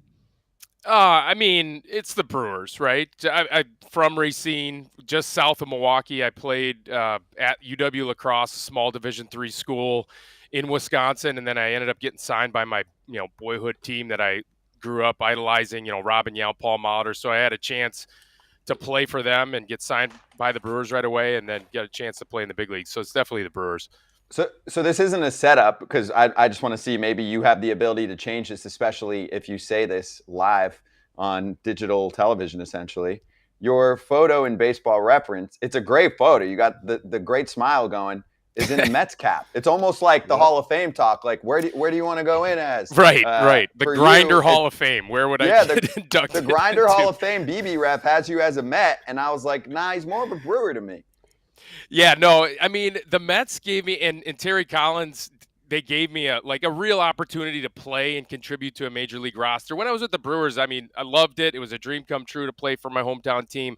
It was kind of more like a pat on the back. Hey, great minor league season. Come on up here in September and sit on the bench and eat big league spread for a month, you know? So that's kind of like how my call-ups were for the Brewers. And then grinded, tried to figure some things out. I could really hit left-handed pitching. Terry Collins brought me up and said, hey, man, we need you to actually play first base. He's like, so I played first base for the New York Mets when Ike Davis couldn't hit left-handed pitching. So that's kind of the story there. And I do kind of feel a little more connected just in terms of a major league roster when I was with the Mets, just because it's like, okay, you got to help us win now. So that was kind of cool. Ike Davis couldn't hit a curveball either, but he's mashed everything else. Yeah, he did. So what I want to get into, you said BA was over there. BA was actually in town? Like, he was actually... Oh, right. No, he wasn't on assignment doing some national broadcast somewhere for, for basketball or college basketball. So he was definitely in town. I think it was his downtime. He's like, look what happens when I have some downtime. I'm over at your house putting together a studio for 8 hours. Yeah, he's unbelievable. He's doing so much. Do you ever get to work with him, or are you usually filling in for him? No. So he does play-by-play. God, Scott, tip my cap to you guys for being able to do play-by-play. I'm just talking baseball off the cuff, kind of, doing color analysis in the booth, and then I'm doing the pre and post game show. But I have worked with BA last year. I did 10 games in the booth last year. I did 6 of those with BA, and then 4 of those with Jeff Levering. And so I'm getting about 40 games in the booth this year, all on the road. Bill Schroeder, Rock, the normal analyst for the Milwaukee Brewers, he's kind of weaning off road games. And so Tim Dillard and I are filling in there and doing the road games. So I'll be working with BA a little bit and Jeff Levering. And how are you liking that? How is that different from like grinding it out in the minor leagues to make it to the big leagues? Yeah. No, it is. Yeah, that's what it feels like. It feels like, getting your opportunity in the big leagues. Although I'll tell you, Kratzy, it's way more fun than playing for me, just because playing was such a grind, and I loved playing. They had to rip the jersey off of me, that, and the opportunity just to talk baseball, to really dig in on baseball, dig in on players. I scouted after I was done playing. So I scouted for 4 years after I was done playing, and that I loved doing that. This is like scouting, but now I kind of have a voice, and I feel like, you don't really have to worry about getting players right or wrong like you do in scouting. You don't have to worry about going 0 for 4. I guess you got to worry about going 0 for 1 if you have a bad game in the booth. But I do really enjoy it. That doesn't even matter, Vinny, if you have a bad game in the booth. That's Take true. it from me. Nothing actually really happens to you. Maybe some fans send you some mean shit, but they do that every day anyway, so it really doesn't make a difference. You could be like, I had the game of my life, and then I would look, and they'd be like, oh, you're terrible. You're rooting against my team or something. Okay. Yeah. Sure. That's true. Really and you're not so terrible, concerned Scott. about your team. Yeah. You're great. You're great. Thank you. You guys have a great team, by the way, and I mean that like with the whole roster. Like, obviously, BA is a legend. Levering's a stud. On your side with you and Dillard, like rising stars as well. So really enjoy listening to you guys quite often. We have the first ever regional podcast that we came out with under the Foul Territory brand is Brew Crew Territory. So we know there is a very devoted fan base out there that wants to get more Brewers content. So let's dive into that for a moment, and we'll run some of this during that pod. Overall take on the Brew Crew right now, and are Brewers fans laughing at the turmoil in St. Louis? Definitely laughing at the turmoil in St. Louis. I got to tell you, as much as Brewers fans, and myself included, kind of dislike the Cubs, and not necessarily the Cub fans because they're very charming and I actually love going to Wrigley. But yes, we actually dislike the Cardinals fans a little bit more, just because there's a little bit of an air of, superiority about their, and maybe rightfully so, just because they've been so good and they have such a storied tradition, and we're maybe a little bit, striving for that here in Milwaukee. But yes, everyone is taking very good pleasure, a lot of pleasure in the fact that the Cardinals are struggling right now and their pitching does not look good. You know that they'll turn it around, but you definitely want to, all the teams in the Central are probably thinking, okay, let's build a big enough lead against the Cardinals because you know that they'll be charging come second half. They always do. Yeah, with the Cardinals being at the bottom of the barrel, and then you've got the Pirates leading the charge right now, playing good baseball. Obviously nobody saw that coming. We expected Cardinals, Brewers, Cubs are even playing better, but it seems like that division is on the up. I tell you what, and it's almost fun a little bit to watch from afar. Not if the Brewers are playing the Pirates, but I mean, I think you guys would agree. Like, it's fun to follow what the Pirates are doing right now. I don't know how sustainable this is, just because I just question whether or not they have the depth at starting pitching to sustain this.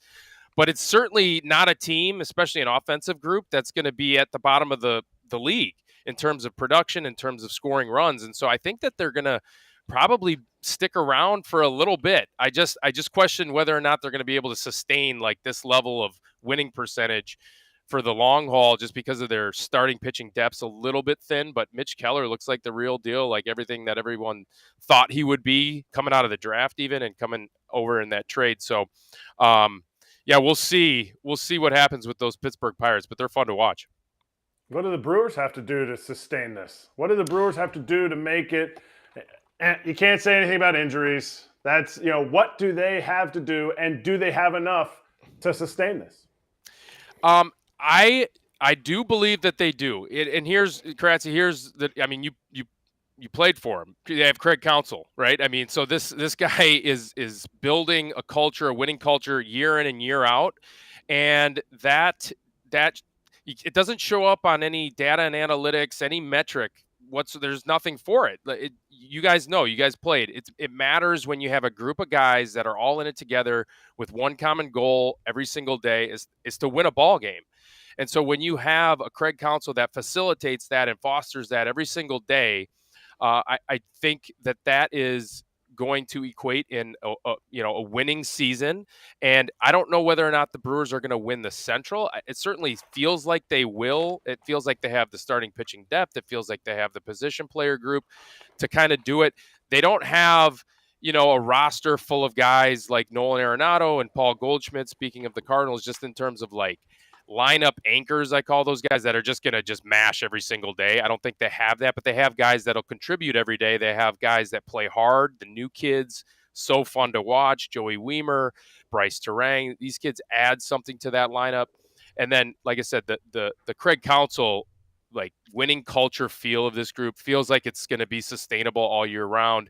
And it'll be a battle for sure. It's going to be a tough NL Central this year. But I think they'll be able to pull it off. I've been trying to bang the drum on the whole Counsell thing because he's in his last year. Like, it's hard to do you guys do like a pregame meeting when you're on the road and you're in the booth?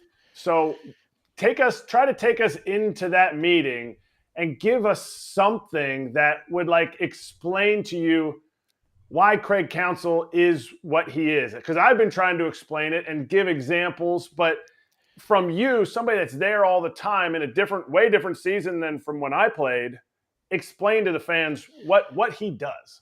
Yeah. So, I mean, you have to be in it to know exactly what we're talking about and feel it.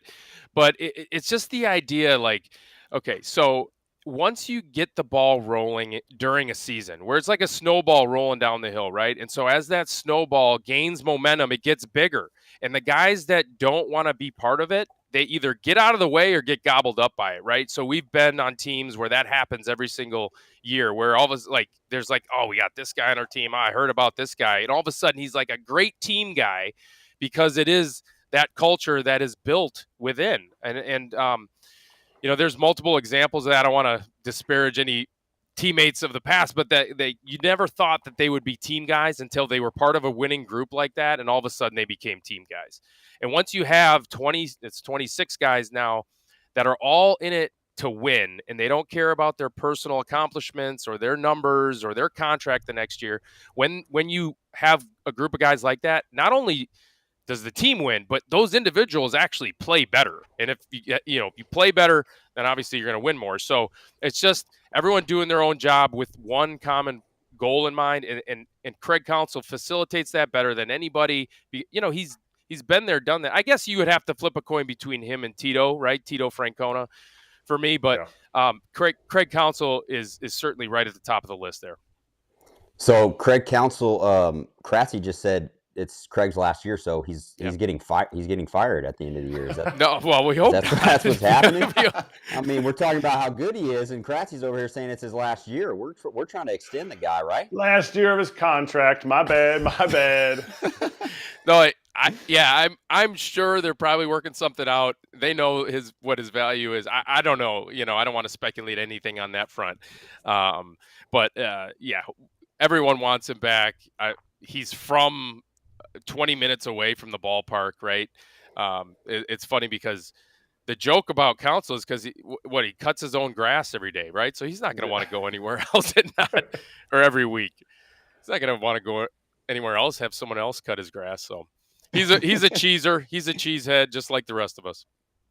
Okay, I want to go back to the Cardinals question just for a sec, because I know Brewers fans are just loving what's going on there, and it might not last. Like you said, I don't think the Cardinals are going to be like a 4th or 5th place team. But how deep down the Brewers rotation do you have to go before you say that wouldn't be the number 1 starter on the Cardinals? Ooh. Play the game. I guess go one by one. Okay, so Burns obviously would be the number 1 starter.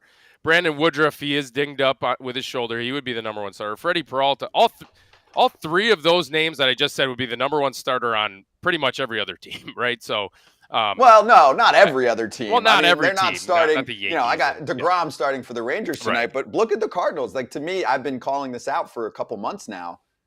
Like, they don't have a number 1, maybe not even a number 2. No offense to them, but I mean, the Brewers, right? We're already 3 deep here. Yeah, and we got a number 1. I mean, Wade Miley would be the number 1 on the Cardinals right now, especially the way that he's been pitching. He would. I mean, he was a 5-win pitcher, wins above replacement pitcher 2 years ago. He was dinged up last year for the Cubs, and even when he was healthy with the Cubs, he was outstanding last year when he was pitching. So you'd have to go to Eric Lauer, and then, Colin Ray is the guy that is filling in right now.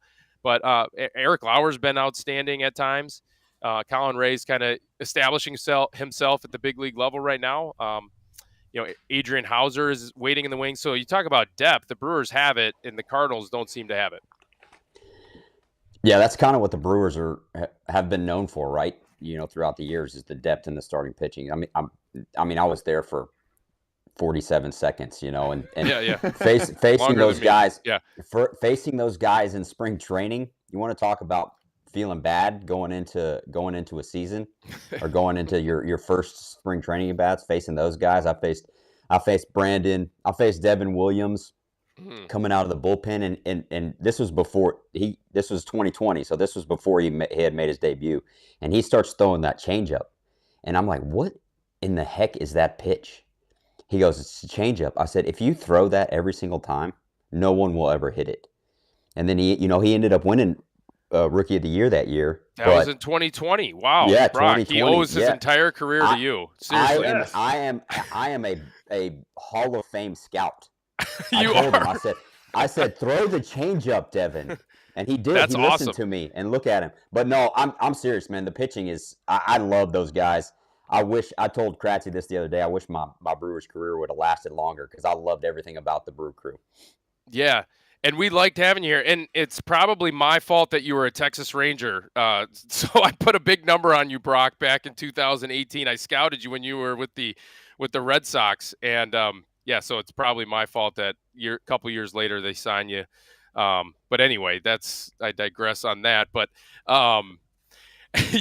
you were a hell of a player, man. I really enjoyed watching you play. But yeah, no, we would have 2020. Let's see. You didn't get much opportunity. 3 for 30, and he was gone. Yeah. They DFA'd me on Counsell's birthday. It was so funny. They called me in the office. We were in Pittsburgh. They called me in the office. They said, "Hey, we're gonna designate you for assignment." And it was Counsell's birthday. They went through the whole spill. I was like, "All right." I was like, I was ready to get the hell out of there anyway. Like, COVID season sucked. It was brutal. Yeah, it sucked for everybody. My wife was pregnant. I'm trying to go home. but it was Yeah. Council's birthday. So whenever I left, Oh, man. I said, "Hey, Counts, happy birthday, man!" And I gave him a hug. So now every year on his birthday, I'll text him "Happy birthday," and he'll go, "Hey, happy DFA anniversary." That sounds like Counts. So it's a good joke, but no, like I funny. said, man, I mean, I wasn't there for long, but I loved everything about it. I wish it would have worked out, but it didn't, but I still root for those guys. Yeah, no, and that's funny about what you say about Devin Williams too, because I believe that story. That's how stuff happens, right? So, I'm not taking credit for Tommy Canley, but my last year catching and playing, quite frankly, was 2016. I was in AAA and I was catching Tommy Canley. I said, "Throw your changeup every single time," and he started to do it. And I'm not taking credit for his success, certainly not. Data and analytics had figured that out, like throw the changeup. But that's how stuff happens. That really is a real a thing. And now that nasty changeup from Devin Williams looks like a screwball, one of the nastiest pitches in baseball, if not the nastiest. We were all talking about it. I mean, in inter squads, we're like, dude, how do you do that? Like, I've never seen a ball move that way. And the spin rate, it's unbelievable. It spins so much. It is like a screwball. And guys hit 090 off his fastball last year, actually, because of the changeup, right? So everyone's trying to sit back and sit on the changeup now. And so his fastball at 92, 93, no one can hit that now. It's just totally now it plays up. And his fastball's good. He's got a good fastball, too. Yeah. But the changeup, I mean, you can know it's coming and still, I know. It's unbelievable. Yeah, it's fun to watch. Vinny, I want to finish with this, because we've got Brockstar, Kratzy's the ultimate in this category. We're actually bringing the ultimate in this category coming up in like 5 minutes. Drew Maggi is going to join us from the Pirates. What is your definition of grinder? Oh, my definition of grinder. Look, I think a 20-year big leaguer can be a grinder. I think a guy that just plays hard and loves the game, has a passion for the game, I think that's a grinder. It doesn't have to be a me or a Drew Maggi. What a great story, by the way. I just looked at that line drive that he hit, and it's like yesterday, and it was caught in center field. I'm like, he really is it? Can I swear on this show or no? Yeah, we encourage it. He shit on that ball, and he didn't get rewarded for it. And I was so frustrated. I was pulling for him. But yeah, no, I think a guy that loves the game, plays hard, has passion for the game, I think that's the definition. Yeah, Kratzy, how do you do? Yeah, I mean, I didn't know you played in Korea too, right? In South Korea? Yeah. Yeah, I played in Korea, played in Japan. Did you, Kratzy? No. I mean, not in the league. No, I went over with some all-star trips. My bad, big league all-stars. Yeah. No, Vinny's a grinder, and once you're a grinder, and I'll explain it when Drew comes on. Not to beat on Drew's, on his time, but a grinder is somebody. I wouldn't necessarily agree a 20-year big leaguer could be a grinder. They could grind. There's a difference between grinding and a grinder. But you were a grinder. Like, you didn't make it to the big leagues, so you were 26. A D3 guy. You got to give a shout out to every D3 guy. Oh, believe it.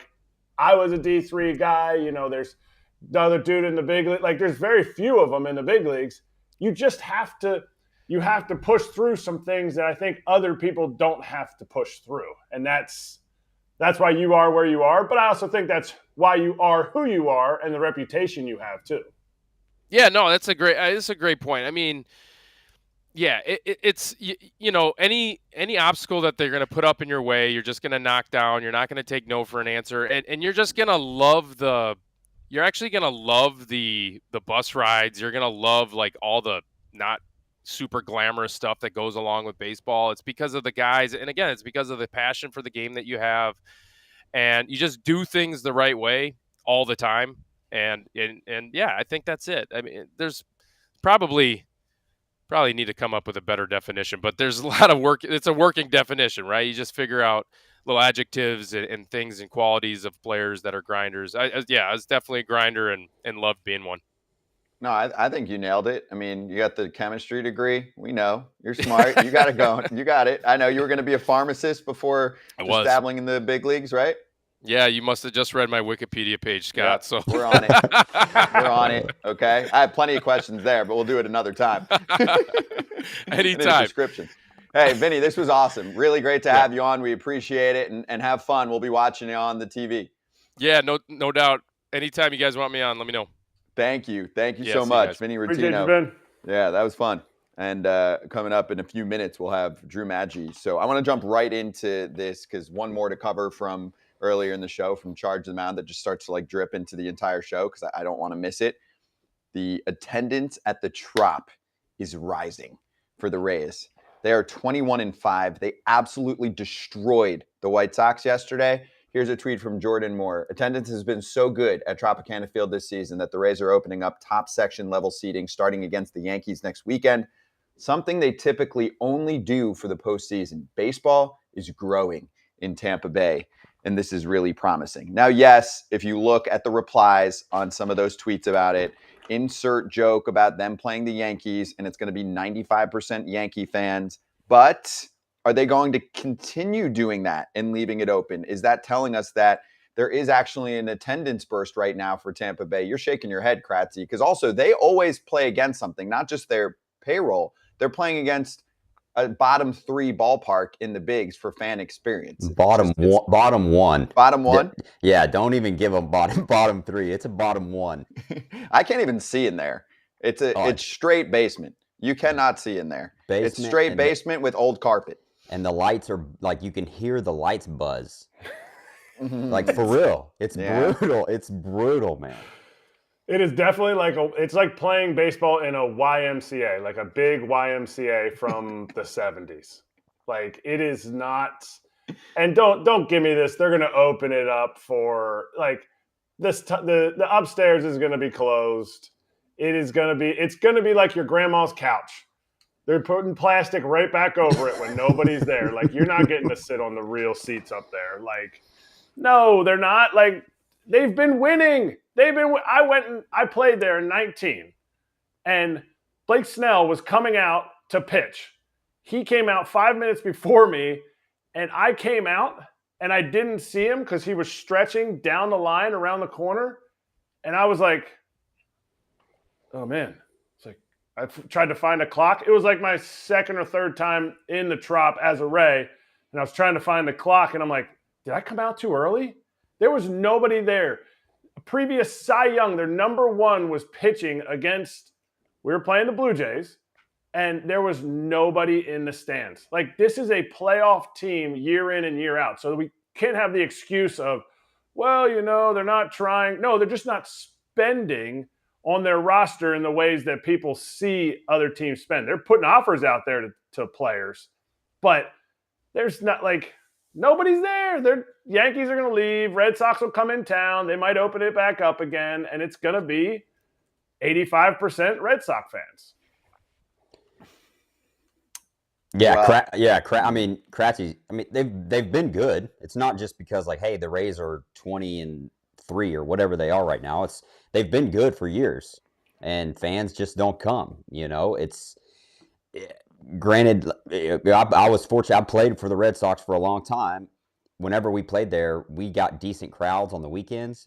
But there were times when we were there and there was nobody there. It's not an ideal spot to go watch a game. And I mean, it's hard to get to that stadium with the bridge. Traffic is bad. And I'm with Kratzy. I don't see this. Yankees get out of town. They're tarping the third deck, and it's going to be like it is. I mean, you guys remember when David Price tweeted that year they were in the playoffs about hey, we can't even fill the stadium, and we're in the postseason.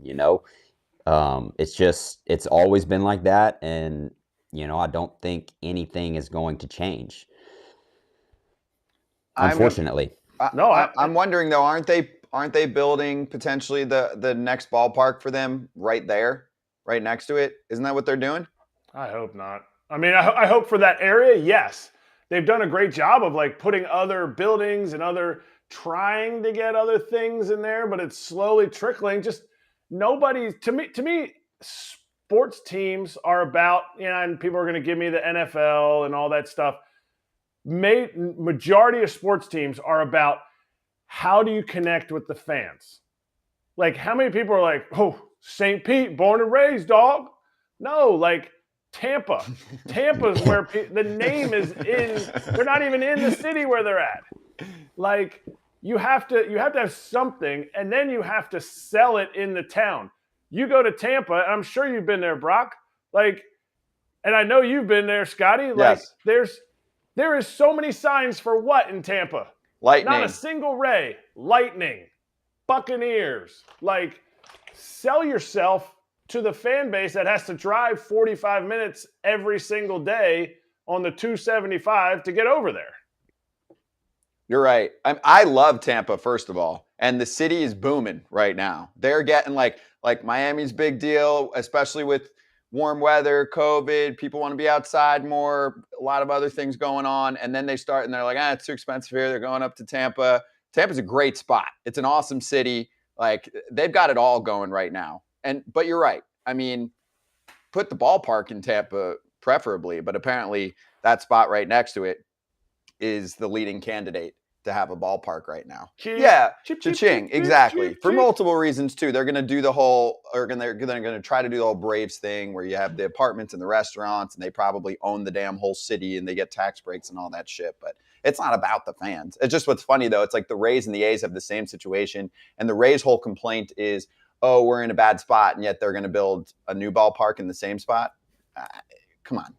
It doesn't make any sense. If they're in such a bad spot, they're not in a bad spot. They just know it costs $2 to move across the street and have a outdoor stadium. Nobody's still going to come unless you sell it to the fan base and you create a fan base that like loves the Rays and they want to be a Ray.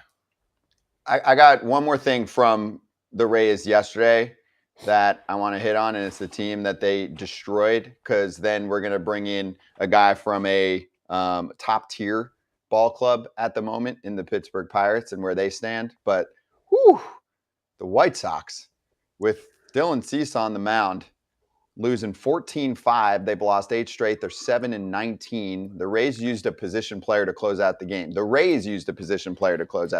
like, y'all stink so much, we're going to use a position player to end this game, and we're winning the game. I know it happens sometimes. They don't want to waste a pitcher, but you know you're done when Ken Rosenthal unloads this morning with his notes article, and he's writing about who's about to get traded for the White Sox. He's like, Giolito's a free agent, Reynaldo Lopez, Grandal, free agent after next year, Tim Anderson, Liam Hendricks, Lance Lynn, Graveman. He's already rolling out the list. This could be the hottest team at the trade deadline to be calling and saying, hey, is your guy available? Because they look terrible. Bad. I joked with Benny whenever he signed there. I said, dude, I'll come to Chicago to visit you, but I'm not coming to a White Sox game. And I was just joking, but now I'm serious. Like, I'm not going to a White Sox game. Like, that's brutal.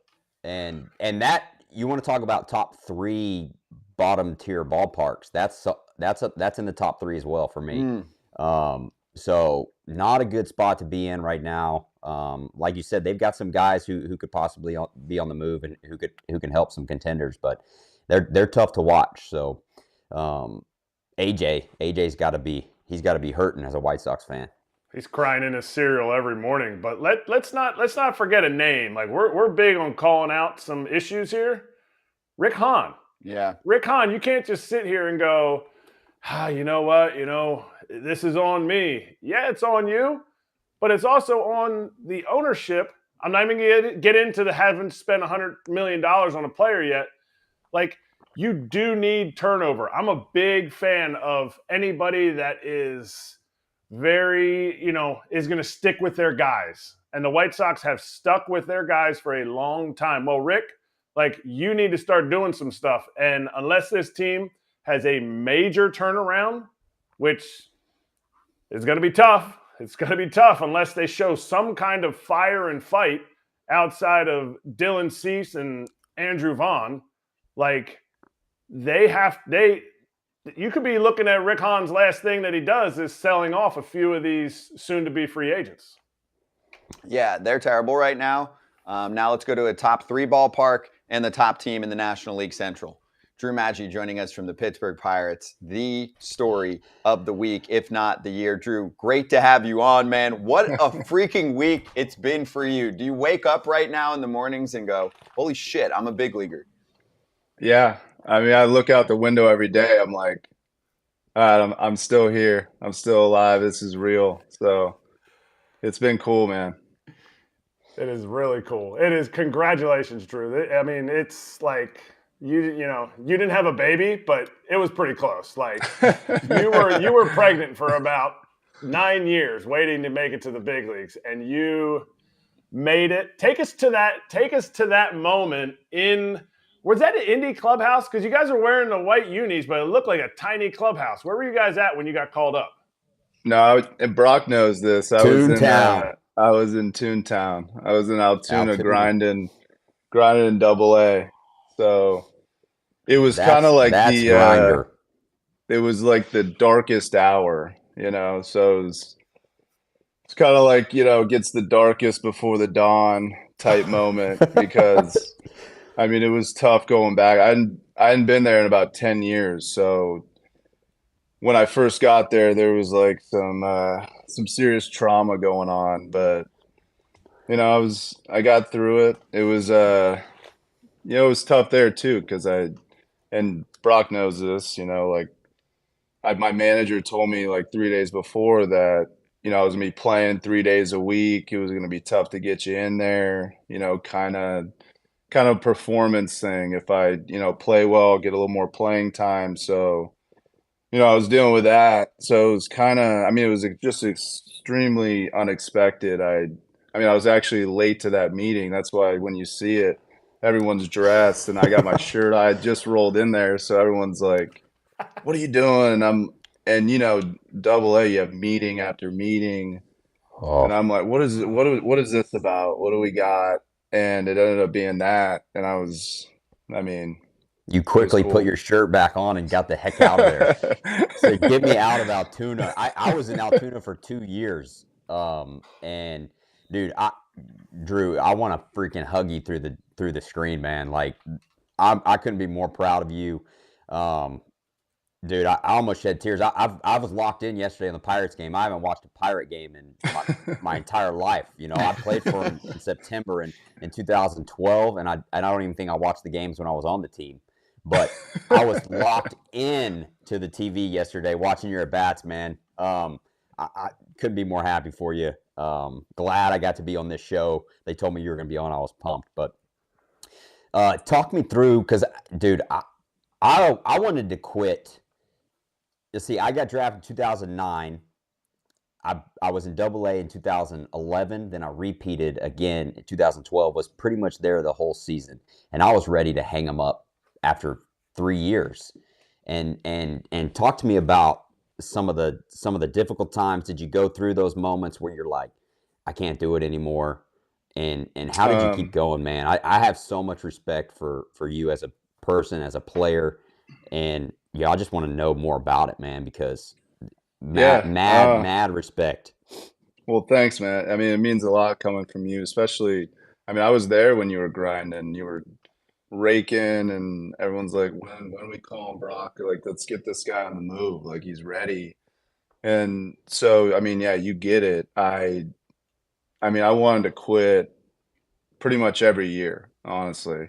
Every off season, I mean, it was tough just going through the process of being a free agent, not getting any calls. I mean, my agent told me to retire 8 years ago. He was like, Did you you got anything fire him? else you can do?" No, because I was I was at that age where Yeah. you know, I couldn't get another agent. He was still, you know, getting me cleats every year.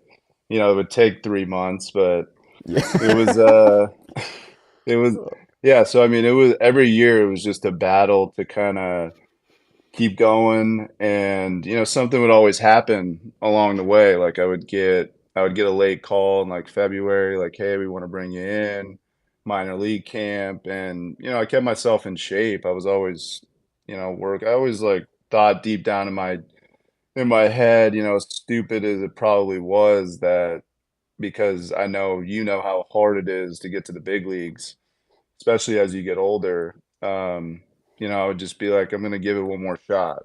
You know, I'll grind out another year because you know, I love the clubhouse, I love the guys, and obviously I love baseball. So I just kept pushing forward. And I mean, yeah, there was a lot of times, I mean, even in season when you're struggling, body's hurting, you just want to go home. You're in some, city that you've never heard of.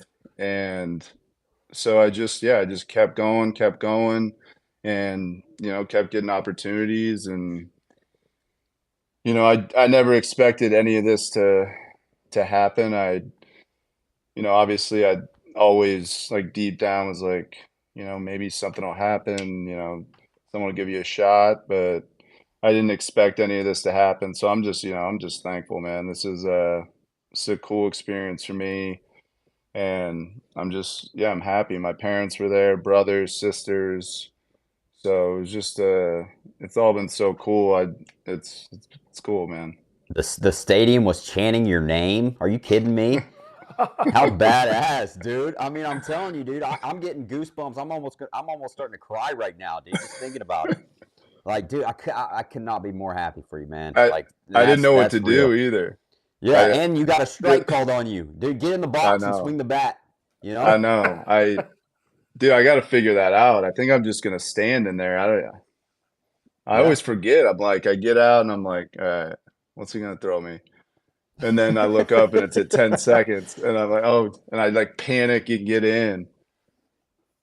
Man, but I don't even know how to like your old roommates on here, Brock's on here. Like, I don't know how to even start like with all my questions because I lived your life, but you lived it for 4 more years. Like you, so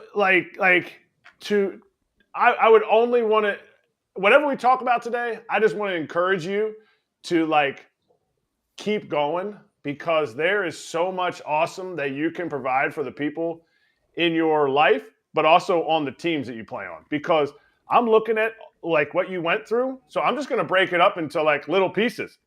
Dude, you were in a dark time in Pirates history to be in the minor leagues. Like that was, I finished with the Pirates in 09 and 10 in the minor leagues, and they were bringing some stuff in that I was like, oh, so you're going to do what? Yeah. Like, well, I was there. Yeah, it was bad. Brock, like people don't know unless you were in it. Like you talk about meetings. You led all of baseball in meetings. They had meetings on meetings about meetings. And you guys were like, so talk about that like 6 years of purgatory that you were in, but then to make the big leagues with that same team 10 years later after they canned you and they didn't play you because they were only giving you 300, 250, 350, and then you finally got out of the organization and you get 420 at bats finally. Like, talk about that.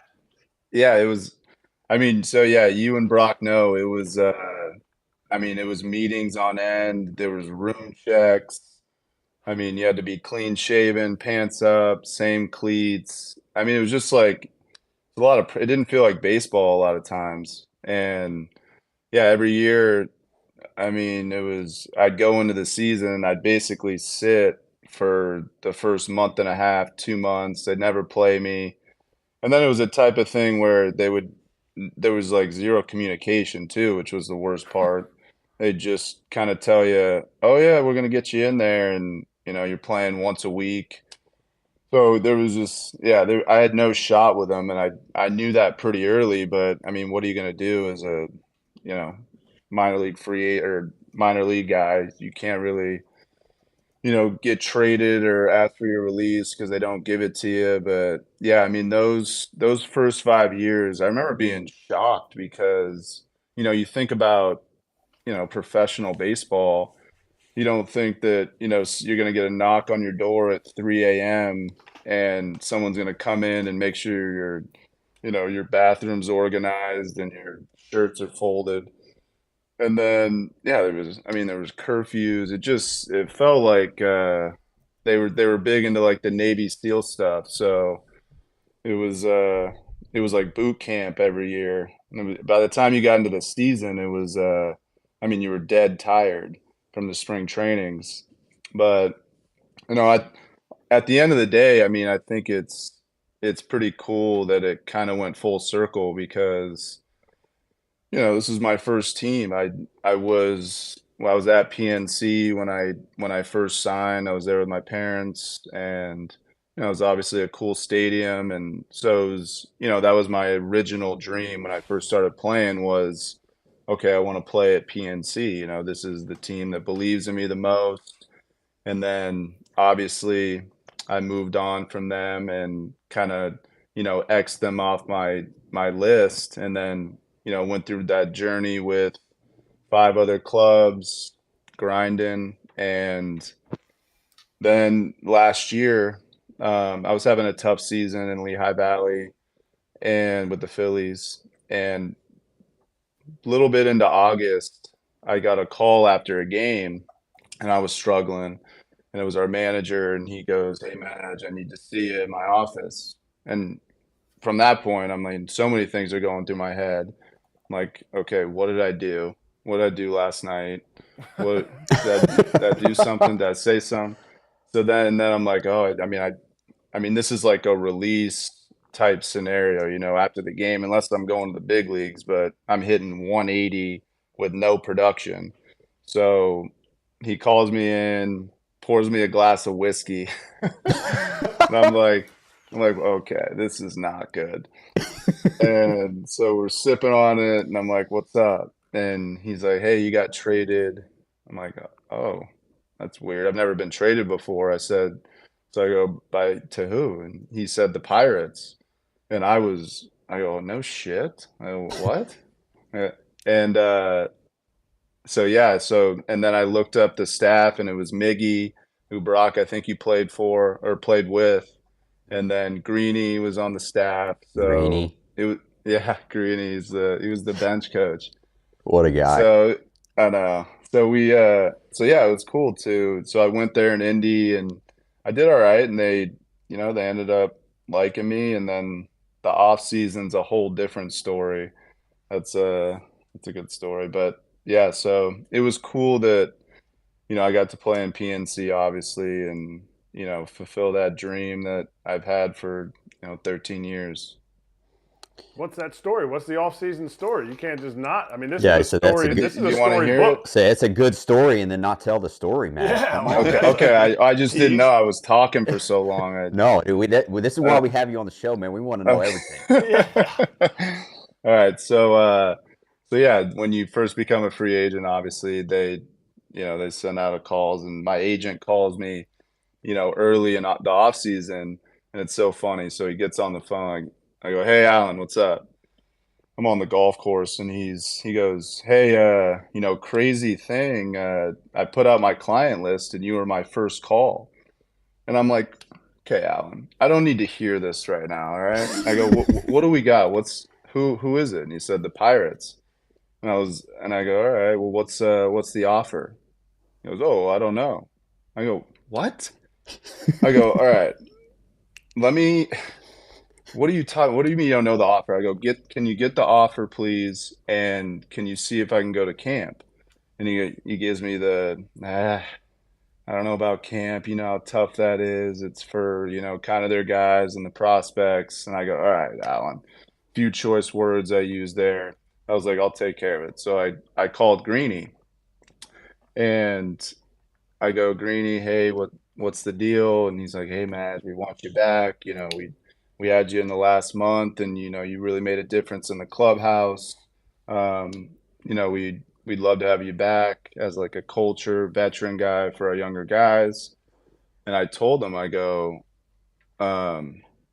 right, Greeny, well, here's my pitch. I go, you guys want me back for all this culture and the kind of the edge that I bring. Let me come into camp and like see if I can, bring that edge and, maybe help out some of the younger guys up in the big leagues. Also give me a little bit of street cred with, a little respect to the younger guys who don't really know me, kind of I'm around them a little bit more. And he's like, "Yeah, it's not a bad idea. Let me talk to some people."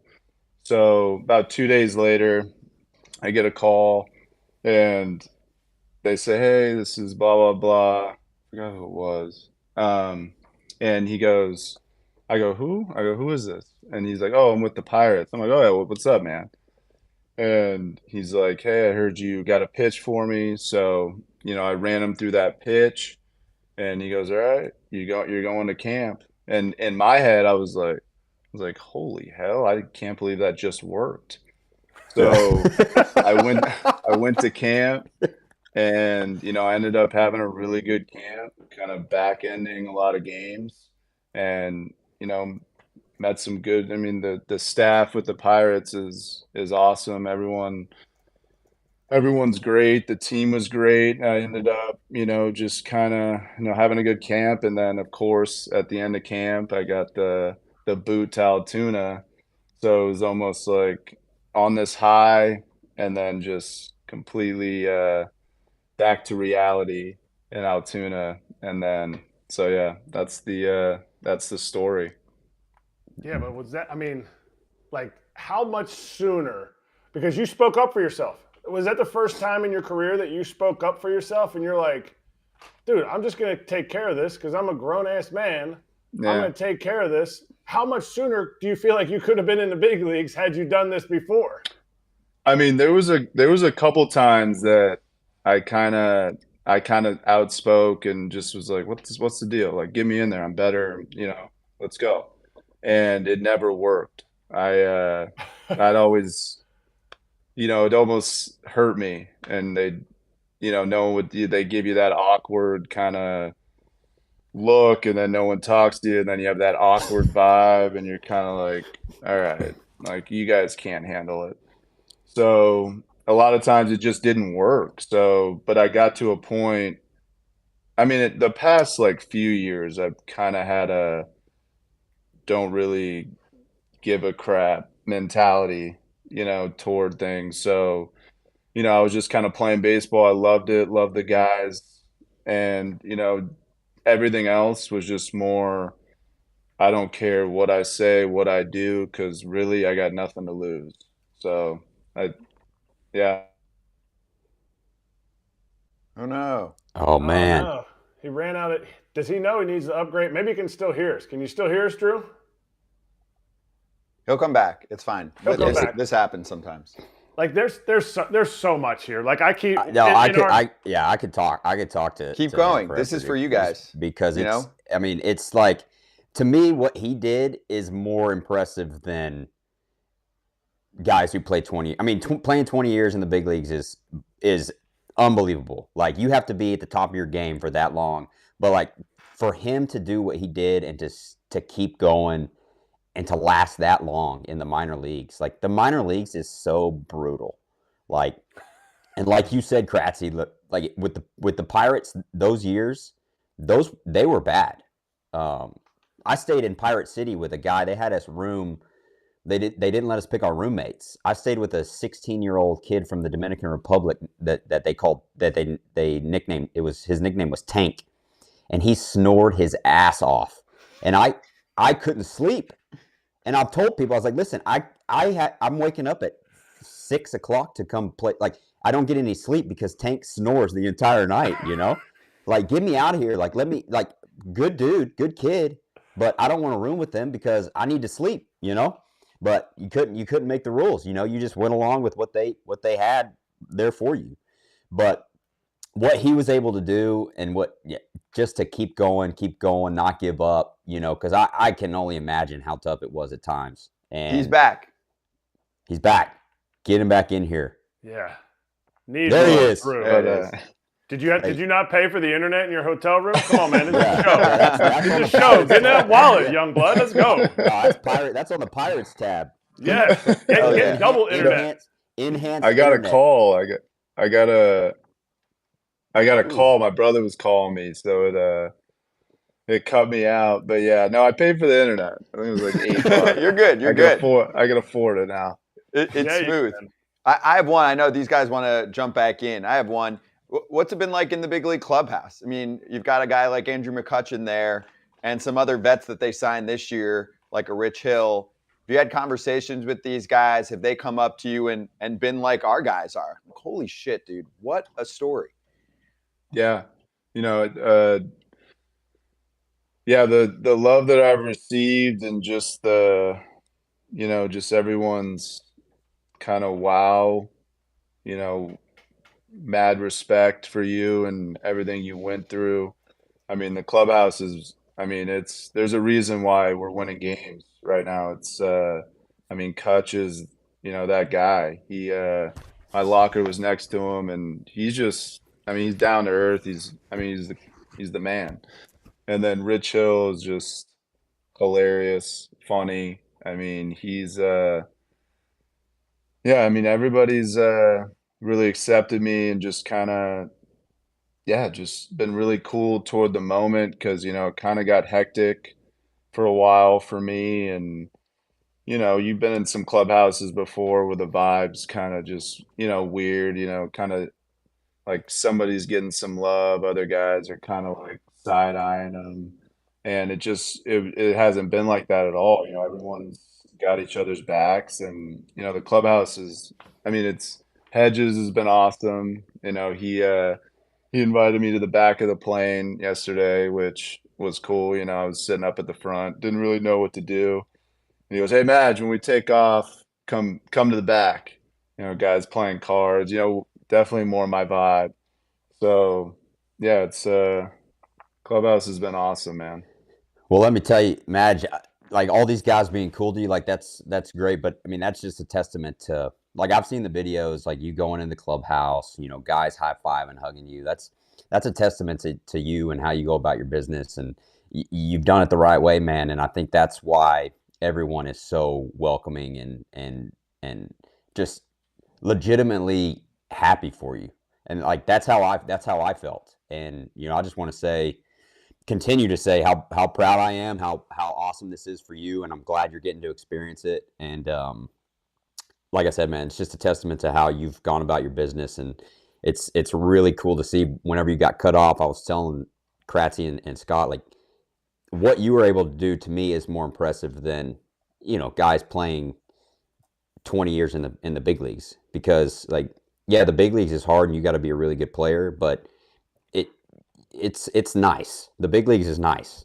You stay at the nicest hotels, you're on chartered flights, this and that. But like, for you to keep going, to grind like you did, like you've done for as long as you did, and to finally get that call, man, like, honestly, and for Krabby to be the one to tell you, I had Krabby in Texas, and I'm boys with him. I'm boys He's with awesome, him, and man. he told me the other day, he's like, I sent my first call up. He didn't tell me who it was, and then I saw the video. It was you. I texted him. I said, "Dude, it was Madge. You didn't tell me." I said, "Come on, man." He goes, "Oh man, my bad." But no, man, I couldn't be more happy for you, dude. But just, you've done it the Thanks, right way, man. man. And we're all, dude. It's just a cool thing to see. And like I said, dude, I'm locked in on the Pirates right now. Dude, it's cool. It's cool being on here with you because I was like, when I came in, you were the older guy, we played the same positions. You were kind of the guy that I watched and tried to learn from, throughout the process. Like, the way you went about your business, and then, you'd get 2 hits a night. So it's like, all right, how's this guy doing it? Like, what's he do pregame? So, I mean, guys Go to like you, Subway. grinders like you too. I go to Taco, hey, Subway and get 2 chocolate chip cookies before every minor league game. Yeah, Taco Bell has been hot for me. Ooh, That's usually what I go with. and that's pre-game. No, it's You're more not post. I go okay. post. Good. I was Yeah, like, yeah. pre-game. You'd be back in the clubhouse at about the 3rd inning. That's a bold move pregame. Bold move. Madge, I got one question for it. I lied. I got a million questions, but we only have a certain amount of time in your day.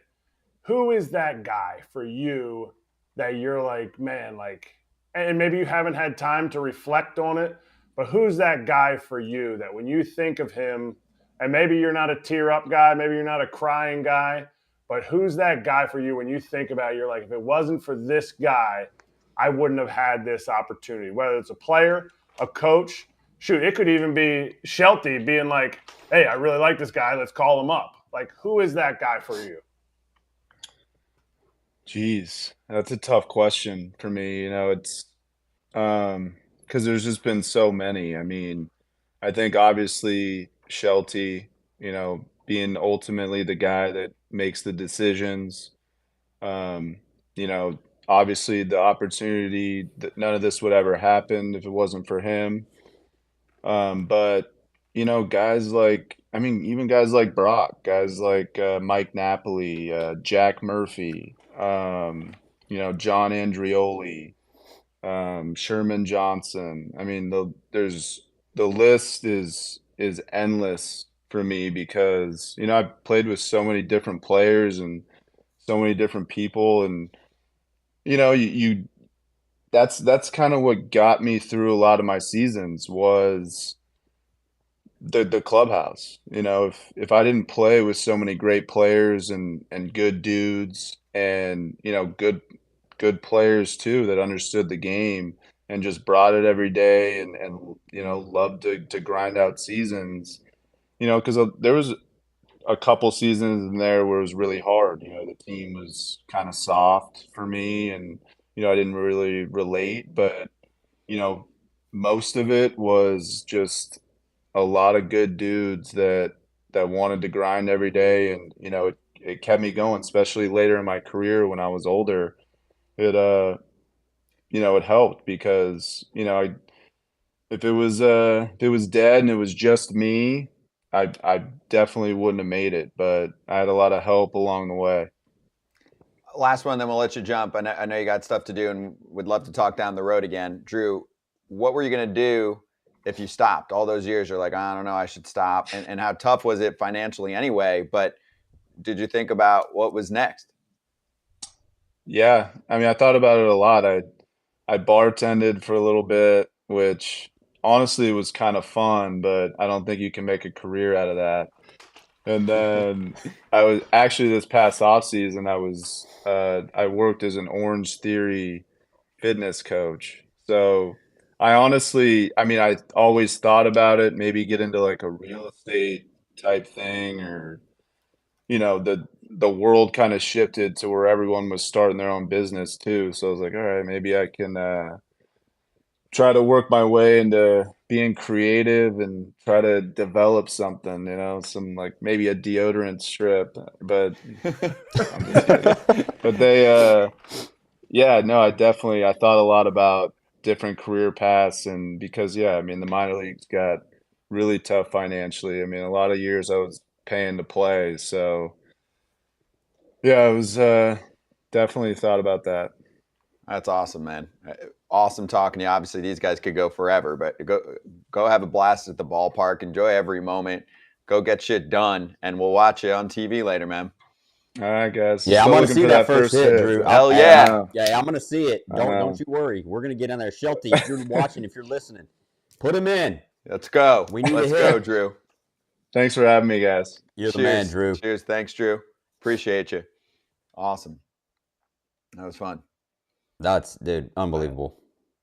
I can't. Yeah, like literally, like that's what the book, like the reason that we wrote the book. Like I'm not gonna step on Drew's story because his story is so unique. And what you said, Brock, about like the guys who spend 20 years in the big leagues, like if you're a kid and you're like, oh man, like I can't wait to be Shohei Ohtani. I promise I'll look at you right now. You ain't Shohei. Yeah. Like, Yeah. but you're a lot closer to Drew Maggi. You're Yeah. a lot closer to Eric Kratz. You're a lot closer, to guys who didn't have the cookie cutter route to the big leagues. Didn't make, I mean, and Drew Maggi went to Arizona State.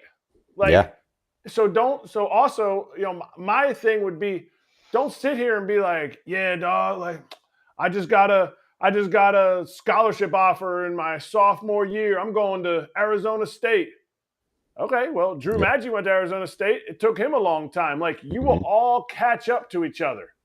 It's the guys who have the mentality like Drew that have an opportunity that he has right now. And I'm not saying making the big leagues is the end-all, be-all of all life. I'm saying if you want to make the big leagues, you better be ready to put in some work because You have to. you ain't Shohei, you ain't Bryce Harper, you ain't Manny Machado, and that's okay because there's 99.9% of other baseball players are a lot closer to Drew Maggi than they are Shohei Ohtani. Yep. And that's why he needs to be on for 100%. some extended time here. Some of those stories were insane. We'll post everything on social later. And obviously you can scroll back on YouTube or on the pod if you miss anything. So we're overtime now, but let's get to some locks. Let's roll through a little Bet MGM locks. First from yesterday. How'd we do? Well, AJ, I mean, he's not here, and I'm basically in his home right now. But I begged him. I freaking begged him to pick against the White Sox because I was like, they're just going to keep losing. And he doesn't pick them every day, although if he did, he would be even worse off. But they lost, even though it was your boy Cease on there, and they weren't favored because they're terrible, and they were going against the Rays. Todd Father going with San Francisco. They lost. Cardinals salvaged a game in that series with Michaelis. Kratzy, you did a little first five trying to get fancy with the Rays and the White Sox, but you forgot it's the White Sox. So they're terrible. Yeah. And then I actually had a no sweat. Twins covered easy. Buxton, Correa back-to-back, 3-run jack. It was like I was watching a few other games, and I was like, oh, shit, let me see how my bet's doing, my lock. 6-1 in the fourth, then it was 7-1, so they're good. Their offense is actually clicking now. They've got issues we'll get to another time. Maeda and Malley leaving with elbow issues the last couple of days, but they're looking good. Let's flip it. Money bags. Brock's only been on twice, so he's 1-1. He's at nothing. Every time I'm on here, Kratzy's going further down. Yeah, Way he started down. hot too. He's on just a ridiculous losing streak. And then I got a little 13-8, 440 action right now. And your Bet MGM locks of the day for Friday. Rockstar, you're first. Rockstar's first. I got the Pirates at plus 120. I like the Pirates. I'm riding the hot hand. We just had Drew Maggi on. He's going to hit a 2-run homer, and the Pirates are going to win by 2 because it's their minus You got the run one line, right? Yeah, minus 1.5. So Pirates, the Nats aren't that good. So really not going out on a limb here. But I like this one. Pirates are playing good, and like Vinny said earlier, they're fun to watch. So I'm on board right now. So a little plus money there. Hundo to win 120. We're all going run lines today, Kratzy. Yeah, can we get a in bet update? What is the Drew Maggi home run call? What's that? Yeah, at? look Plus, at that. That'd be good. I'll look it up while you go over your pick, and I'll look it up. 800. No, I don't know what that is, but my run line is I'm gonna take Cleveland today at a minus 1.5 run line against your Sox. I feel like Cleveland is gonna. Yes, they're going into Boston, but the energy in Boston with Bieber on the hill, Pavetta, solid, maybe the one solid starter that's consistently out there for Boston, but I feel like we're going to get Cleveland at plus 120, win 240. We'll put down 200. Let's go, Bieber. Let's go, Bieber. And Maggi's not on there because not listed. I don't think he's in the lineup. So can you actually do that? You can look up like, hey, what are the odds of this guy hitting? You can do everything. Yeah. Everything. Jeez. Yeah, I got it. All right. I'm your betting dictionary. I'm going Rangers run line tonight. Got to win 2 or more. The money line was way too steep. I think it was like minus 205 or something. It's a DeGrom day. Yankees offense has been in my mind. DeGrom, if you're actually watching him, the ERA is okay at that bad first start, but if you're actually watching his stuff, it's as good as ever right now. The fastball, the slider, the changeup, the curve, it's like you don't even need it, but it's a top 10 pitch in the bigs. So for me, Yanks are missing a lot of guys right now, right? Giancarlo, Bader should be back soon. I know Yanks fans hate Donaldson, but there's just a lot missing for them. And Clark Schmidt, piece of Schmidt right now, has been struggling. 6.30 ERA, just haven't seen enough for me to be convinced that this doesn't get lopsided. So I've got the Rangers taking it, minus 105. 105 to win a hundo, please, on the run line. And it is Nerfy Friday. So if you're a BetMGM sports user, if not, get the app. But opt into the promotion, place a no-run first inning bet on any MLB game. You bet no on will there be a run in the first inning. You can find it if you go into innings in the game that you're picking. If your bet loses, but only one run is scored during that first inning, you get a bonus bet back, equaling your stake up to $25. Bonus bets are going to be reflected once the wager is settled. It's only available on Nerfy Fridays. Make sure to read the full terms and conditions of this promotion before participating. Always bet responsibly. Gambling problem or concern, call 1-800-GAMBLER. And we need Nerfy picks from everyone. Brockstar, you're picking on my game today, huh? Yeah, I am. I'm going the Rangers Yankees. I mean, obviously DeGrom. You might not score 9 innings off of him, so we're gonna take him, and then Schmidt's not doing well, but he's got a little funk to him. Mm-hmm. So the Rangers will get to him, but they're not going to get to him in the first inning. So I've got Yankees Rangers being scoreless after 1. Okay. I'll do Cubs Marlins. Yours is at -155. Cubs Marlins, when I said it, when I placed, was -150. Stroman's been great and good in the first inning. Luzardo, neither of them have given up a run in the first inning. Yeah, I know, I'm probably jinxing them. I'll knock on the table. 5 starts each of them, no runs first inning, riding it. Luzardo is one of the best first inning lines you'll see. 1 for 16 hitters against him, no walks, no hit by pitch. Did some homework here. I was like, geez, these guys are absolutely roaring to start games. Not that could change, but the only other thing is the Marlins offense is not good. Sometimes arises in the cleanup spot, which doesn't make a ton of sense to me, but okay, 1, 2, 3 for Stroman in the first. That's what I'll ride. Kratzy, you? That's exactly who I was picking also. They had me down for a different one, but I was picking the Cubs. Luzardo he's sneaky. The biggest no runs first inning that I try to stay away from, and I got burned yesterday because that's what I was going to do. When you have aces out on the hill, it feels like sometimes the first inning could be the inning, and then they settle in as they go. But Stroman and Luzardo are top-tier pitchers, not aces, top-tier pitchers that I feel like the first inning is a solid pick right there. Yeah, I'll be all in on that. And soon we'll do some live action at some point to do like a Twitter Spaces or something. We got some plans, but we'll watch a first inning with our group here, either on YouTube or on Twitter. Let's do slap hands, please.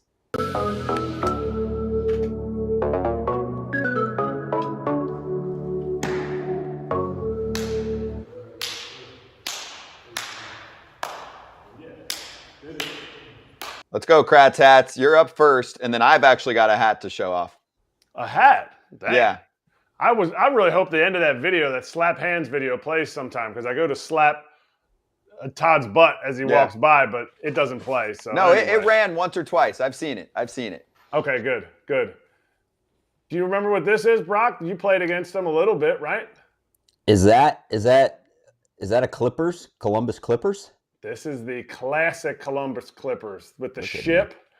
With the ship here, not the championship, just the ship. But they always played on the video board for the first 10 years. They always played the same exact video on the video board.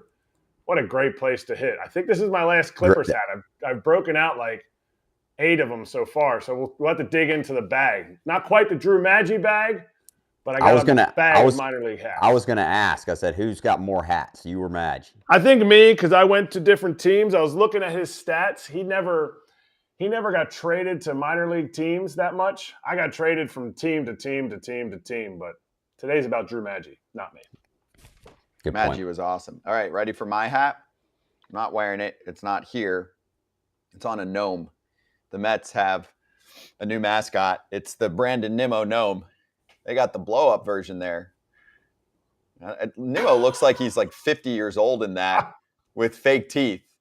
And a choker. Yeah, and the choker. But I said it before the game started because we put it up on our Foul Territory Twitter, and I was like, watch, they're going to mess around and get into a win streak, and that thing's going to have to go everywhere with the team. They're going to have to pay extra for bag check. But they won barely against the Nationals, so you have to bring it out again, right, until you lose. Absolutely. That thing's riding with you in the hover lane, in the HOV lane in your front seat so you can get to the ballpark earlier. Absolutely. I love the smile on that thing, too. I need one. Yeah, it's creepy. I think it psyched out the Nationals bullpen because the Mets came back after giving up that grand slam to Abrams. They picked up a dub. So props to you, Mets. Good luck. You're going to have to bring that thing with you everywhere. All right, guys. This was an absolute blast. Thank you to Vinny Rottino for joining us on the Brew Crew. We had Paul Sewald, who was awesome, and he's with us throughout the season, and Drew Maggi stealing the show on a Friday. Let's go, Drew. First knock this weekend. Get Come it on. done. Brock Stark, we'll see you soon. All right, guys. Appreciate it. Kratzy, I see you every damn day. Enjoy your weekend.